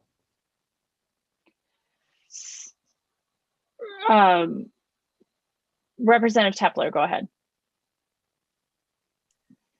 Thank you, Madam Chair. And I just want to say that I agree with Representative Melorano, but I also want to add my concern that, as Representative Morris mentioned, there are a lot of other entities waiting in the wings for us to make even a tiny breach in this wall, and that they're looking to widen that crack if it happens. So that is a concern. And I also want to say that I think that our exception for government entities covers the fact that the surcharges come out of taxpayers' pockets when we're talking about government entities. So that's why we permit them to make that charge directly instead of more indirectly through property taxes, as they would, or in the state's case, through other forms of taxation. Okay, was there another hand up? No. Okay. I wanted to specifically respond to Representative Morris's comment about credit card points. It certainly is a motivating factor for some folks, and there are websites that are like specifically targeted to points chasers that will allow you to pay your rent, pay your mortgage, pay whatever you want through your credit card. But again, like if you're in that game, you're going to know the finances of that game, and you can play it through one of those online service providers that have been set up to allow you to play that game, I guess I would say. And then there's like online blogs about how to play that game and when it makes sense and so on and so forth. There's a whole little weird corner of the internet that is about collecting credit card points for things that you normally wouldn't get them for. So certainly there are some consumers who may want to do that, but I don't think we should change Maine law to accommodate them, because there are other technologies available that they're welcome to utilize for this purpose to solve that particular issue. And again, a Google search will find them really quickly. We don't need our insurance agents to be specifically authorized to direct people to a specific site, because the insurance agent could say, you can Google it. There's certainly nothing prohibiting them from recommending their customers Google something. that would be very problematic if there were a prohibition on that. So, any other comments on this bill? All right, seeing none, are we ready for a motion? Representative Morris, you unmuted yourself. Yep, I just was going to say, if we might take a few minutes, just to have a corner caucus with my group before we are ready for a motion or anything. Yeah. Okay. That's great. Yep. No All right. problem. So we'll be back in about 5 minutes. Is that enough time, Representative Morris? I think, yeah, 5 or 10 should be plenty. Absolutely. Perfect. Okay, Yep. we'll see you in a few. Don't forget to mute your microphone and your video or drop off the call. Thanks.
Okay.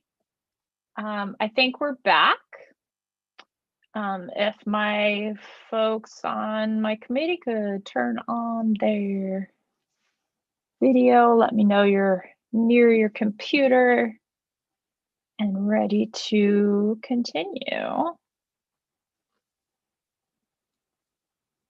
Representative Blyer, are you back as well? I'm back, but for some reason I can't put on my video. Not quite sure why. No. Okay. All right. Well, that's okay. You can still speak, although you can't vote if your video isn't working. But we can make sure that we get your vote registered later. All right. Okay, that's fine. I can do that. Yeah. Yeah. So with that, I will ask if you want to make any comments or make a motion.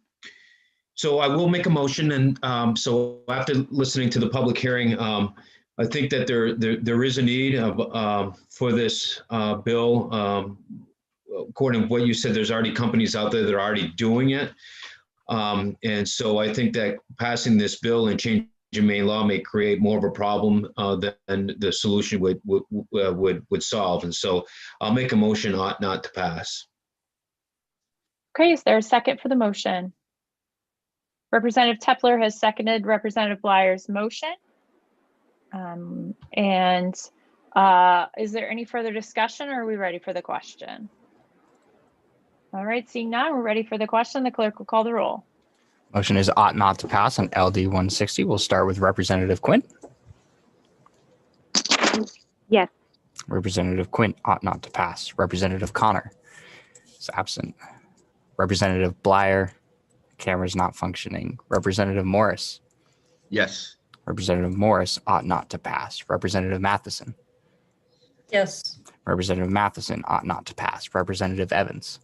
Yes. Representative Evans ought not to pass. Representative Arford. Yes. Representative Arford ought not to pass. Representative Melorano. Yes. Representative Melorano ought not to pass. Representative Brooks. Yes. Representative Brooks ought not to pass. Senator Stewart. Yes. Senator Stewart ought not to pass. Senator Brenner. Yes. Senator Brenner ought not to pass. Representative Tepler. Yes. Representative Tepler ought not to pass. Senator Sanborn. Yes. Senator Sanborn ought not to pass. It looks like Representative Connor is back. I don't know if he can get his camera on, in which case he could vote if he knows what we're voting on. If you, Christian, if you want to tell him what we're voting on, or he can vote later if he wants to wait since he's just joining us. The motion is ought not to pass on LD 160. Madam Chair, I will elect to vote later because I came in so late. Thank you. Absolutely, for sure. Not a problem. And I think we're going to get Representative Blyer back here in a minute, and I'm hoping that he might be able to get his video started if he is re-entering the meeting. And if not, we'll just circle back with him. Yeah, you'll have to circle back. For some reason, it's not allowing me to put my video on for some reason. Great. Senator Stewart, we had a vote earlier as well that you're welcome to vote in. It was a unanimous ought not to pass on LD 178. 178. I didn't know if you wanted to register your vote on that. I'm not going to mess up a unanimous report, Madam Chair. Affirmative. Thank you. Okay. Thank you, Senator Stewart. Representative Connor. Thank you, Madam Chair. Yes, I just wanted my vote on not to pass. Yes, also on the record for the for that bill. For 160. Perfect. Okay. 178. Did he already also voted on 178 or did not? Representative Connor was absent for 178. Got it. Perfect. So you're joining us on 178 and we'll hold off on 160. Great. Okay. Perfect. Excellent. We can circle back on that either today or later as needed. Okay. Next, we will move on to our last work session for this afternoon, which is LD 172. And I will ask Colleen to get started. get started. I'm sorry on that.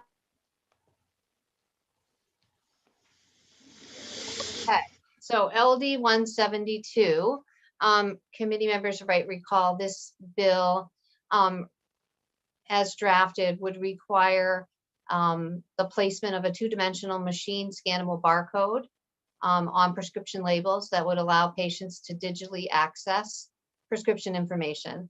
The bill as drafted would also direct the Maine Board of Pharmacy to adopt rules to implement the requirements of the bill by January 1 of 2022, and also would designate those rules as routine technical. This bill does have a little bit of legislative history before the committee. It was considered in the previous legislature, in the 129th legislature, as LD 2116. And the committee at that time voted the bill ought not to pass, but reached out to the Maine Board of Pharmacy, asking them to reach out to pharmacies, pharmacists, and other licensees to encourage that they make consumers who are visually impaired aware of the existing accommodations that are available in the marketplace to improve their access to and understanding of prescription drug labeling information. The letter did ask the pharmacy board to respond to the HCIFS committee by January 15th of 2021. The Board of Pharmacy, their outreach efforts were delayed by the pandemic, but they did send a communication to all licensees on February 5th of 2021 and responded to the committee by letter in response to LD 2116. So I did want to, I think everybody can see this. Did the link work? No? Oh, okay. It didn't. No. It did. So Okay. if you want to, So yeah, I'm if gonna you go want to back. swap screens, yeah. Yep. I'm going to go back and share a different screen with you so that you can see. Can you see this now? Okay. Yes, we can. So this is the letter that was sent to the HCIFS committee. It was distributed to you by email. It's also been posted on the committee's webpage that was received by, sent by the Maine Board of Pharmacy in response to the communication that we sent related to last year's bill LD 2116. And while they unfortunately were not able to immediately act on the committee's request during the pandemic, they did make an effort and have responded and put together a practice outreach communication letter that I mentioned, and that was sent out to all licensees on February 5th of 2021. And you can see here some of the information that was sent out to their licensees. They explained the rationale for why they were reaching out, gave the background for LD 2116, and then sort of gave in the outreach document some of the best practices that have been developed within the industry to assist folks who are visually impaired with accessing their prescription drug labeling information. The National Council on Disability has developed a public awareness campaign, and so some of the communication that the Board of Pharmacy sent out includes some of that information for its licensees and describes some of the options and various things that are available to assist visually impaired patients, not only including sort of smart devices and barcodes that could be accessible, but other types of information relating to either hard copy, large print or braille labels, digital voice or text to speech recordings, and other options. So this is a copy of the communication that was sent out. It provides links to some additional information, and then also identifies resources for visually impaired patients, the IRIS network, particularly, which is an organization in Portland that provides assistance. So this communication was sent out to all of the board's licensees, and then it just continues with some of the additional information from the National Council on Disabilities. So I wanted to share that with all of you, and so you would know that that has been sent out by the Maine Board of Pharmacy. I'm happy to, I guess I'll go back to the bill analysis just to highlight a few other things. But you do have representatives from the Maine Board of Pharmacy here in the committee room and others. I also followed up in response to some questions from the committee for information from representatives of PCMA about existing products that are available in the market. They did respond by email, and I emailed out that information to the committee. It's also posted on the website, but it describes some of the various products that are available within the industry to provide assistance to folks currently who have visual needs or have impairments that would they would benefit from the use of these products. So that really addresses one of the issues for consideration in number one. I think the other issue that was raised by pharmacists really was sort of the technology and financial challenges to implementing the requirements in the bill to add these QR codes to all of the labels, given the limited space on the labels and also some specific requirements for labeling and what needs to be on the label under federal law and regulations. Lastly, I'll mention that if you do move forward with the legislation, the Maine Board of Pharmacy has indicated that any additional costs to them to implement the requirements of the bill are expected to be minor and can be absorbed within their existing budgeted resources. So I will stop there. And the last thing I would mention that I noted in the email to the members is you had asked to follow up with the Maine Board of Pharmacy with regard to whether or not they've received any complaints from individuals that are visually impaired. And Ms. Betts, who's the administrator for the pharmacy board, indicated that she was not aware of the board receiving any specific complaints on this issue. But she is also one of our attendees, I believe, in addition to some others. So if the committee has any follow-up questions, she would be available. Representative Tepler. Thank you, Madam Chair, and thank you, Colleen, for your analysis. I do have a question which I think possibly could be directed to Ms. Betts. And the question is, could any visually impaired consumer expect that their pharmacist would have access to the RFID technology so that they could have their medications labeled in that way, if that was the best solution for them?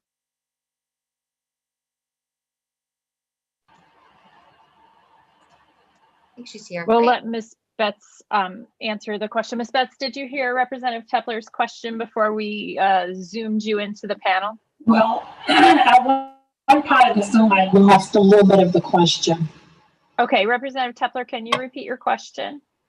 Yes, I can. Thank you, Madam Chair, and thank you for being here, Ms. Betts. My question is, could a consumer in Maine who's visually impaired expect to be able to go to their pharmacy and have their pharmacist make use of that RFID technology that's suggested in the letter that was sent out by the board, if that's the best solution for them?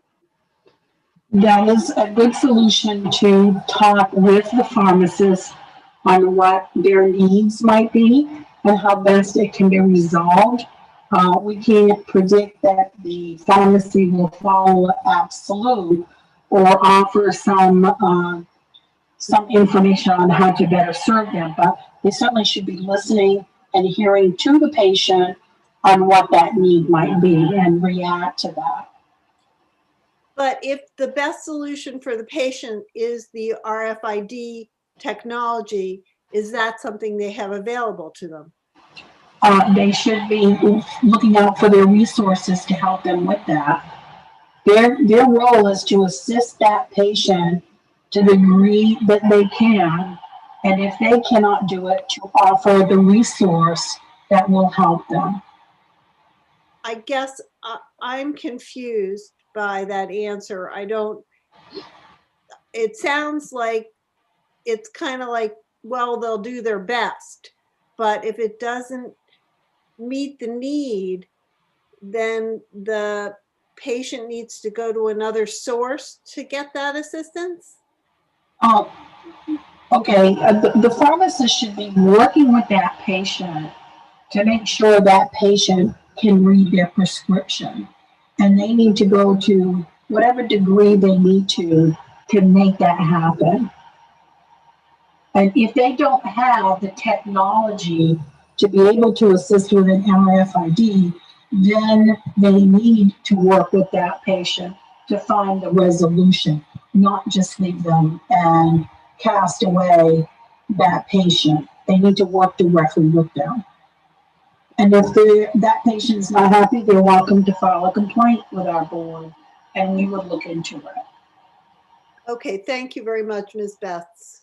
I appreciate that answer. Thank you. You're welcome. And Representative Tepler, I've had a similar issue, but I think it's partially the formatting of Mr. Hollemeyer's response. I don't know if that's the one you're looking at or if you're looking at the board's response, but there's like a whole list of things. It's just there's a lot more information about the RFID one, but the next one is large type labels. The next one is clear braille labels placed over the bottle. It looks like the RFID thing that he's talking about in this particular email is a CVS specific proprietary solution. I'm sorry, I'm looking at one of the attachments to Colleen's email that she sent this morning with all of the information on today's bills. Colleen, do you want to pull that up just so that we're all on the same page? Do you have it? I'm sorry, I thought I was looking at something that came from the Board of Pharmacy. Oh, maybe. I think it also is included, some reference to the options are Oh, also right there. included in the letter from the Board of Pharmacy, but Mr. Hallmeyer did also provide some information, and I can pull that up really quickly if my computer will cooperate to show you that. Yeah, I was looking at the piece from the Board of Pharmacy. Yeah. Okay. But I just wanted to point out that there were a lot more than just the RFID technology. There were a whole other bunch of other technologies, including this optophonic label, which I don't know which pharmacy brand that is, but there's a bunch of different technologies. Representative Evans.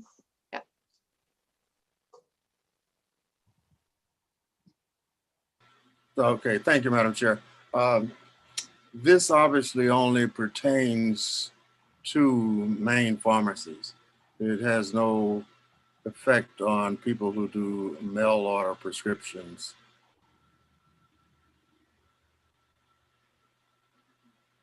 Well, I guess that could be a question for Ms. Betts, because I think it depends on where the pharmacist is licensed.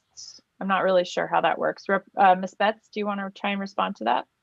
That's a good question. I would have to look into that, but my initial comment might be that if it's a mail order licensed by the state of Maine, and they are shipping prescriptions to Maine patients, then they would have to be compliant. Okay, so if the origin is by a licensed pharmacy in Maine, it follows that if they have to obtain that medication out of state, then the law would still be appropriate. Correct. They still have to comply with Maine requirements. Okay, thank you. Representative Brooks. I believe this is the bill having a barcode on the prescription. I think would be an innovative approach and would really help people with visual impairments, but it would also help other people that need access. They get the hard copy, but a lot of times the hard copy with potential effects and side effects isn't kept with the medication. And in cases of visual impairment, it would, that is a tool that could be used to help in that situation, but it would also help others. Right now, I don't know that the technology is there, but I can picture a day where if the prescriptions and even non-prescriptions had a QR code, there could be the technology evolved to a point where interactions could be cross-checked and and other important information. Thank you, Representative Brooks. Are there other comments on the bill? Representative Tepler. Thank you, Madam Chair. I would like to request the ability to make a motion to table this bill because I have not had an opportunity to talk with either the sponsor or the constituent for whom she put the bill in. And so I would appreciate a little more time for this bill. And I believe also that Representative Brooks has asked that we not schedule it for Thursday because she has to be somewhere and would like to be here when we have the next discussion on this bill. So let's hold off on making the tabling motion since it's not debatable, but I will agree that that is where we're headed. But I want to give folks a chance to add more comments to the discussion before we move to table so that we are all able to share our thoughts with each other first, if that's all right. Representative Connor. Thank you, Madam Chair. Not to go down the technology rabbit hole, but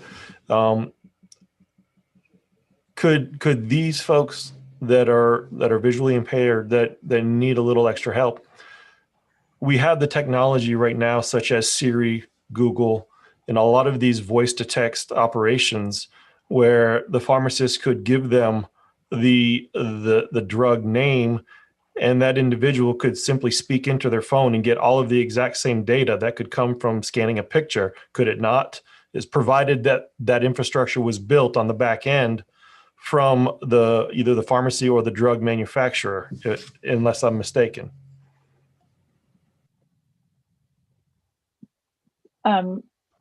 Representative Connor, I think that's right. I mean, you could say, tell me the description of Humira, into your phone, and it would probably tell you something. But I think the person who brought us the bill was a slightly different issue, which was how do you know which pill bottle is which if you have low vision, or which dropper bottle. I guess he was talking about eye drops. So I just wanted to make. Okay. I don't want to set up a straw man there. Thank you. I want to comment on my own view on this bill, which is that I think it's critically important that professionals use any available technology to meet their clients or their customers or their patients where they are, and that assistive technology should be tailored to the individual, and that a QR code on every single pill bottle, whether it's going to a visually impaired person, a young person, an elderly person, someone with supervision, is not tailoring the solution to meet the problem and not relying on our professionals to meet the problem.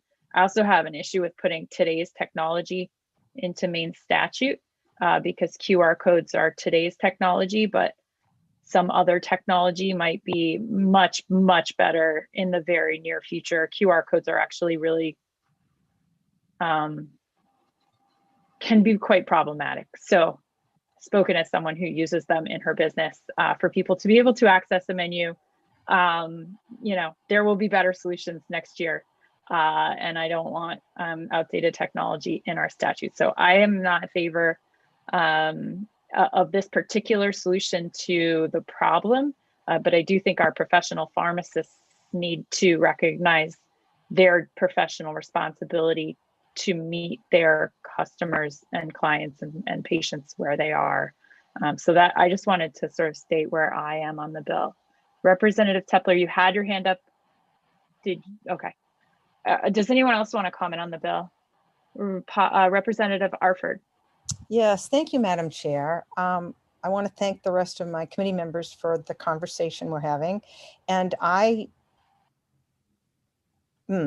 is it okay to discuss the tabling motion now, or do we not discuss it? I've never been, this is my You first can't time. discuss a tabling motion, but you can discuss the bill. Okay. Based on what I've heard, I think I have reached out to our local pharmacy, and they have a program where if it's requested, they can put the pills in separate little bags, not bags, like paper containers, and they use large font, but they said that you would still need a magnifying glass to read it. But what that I just recently found out about this.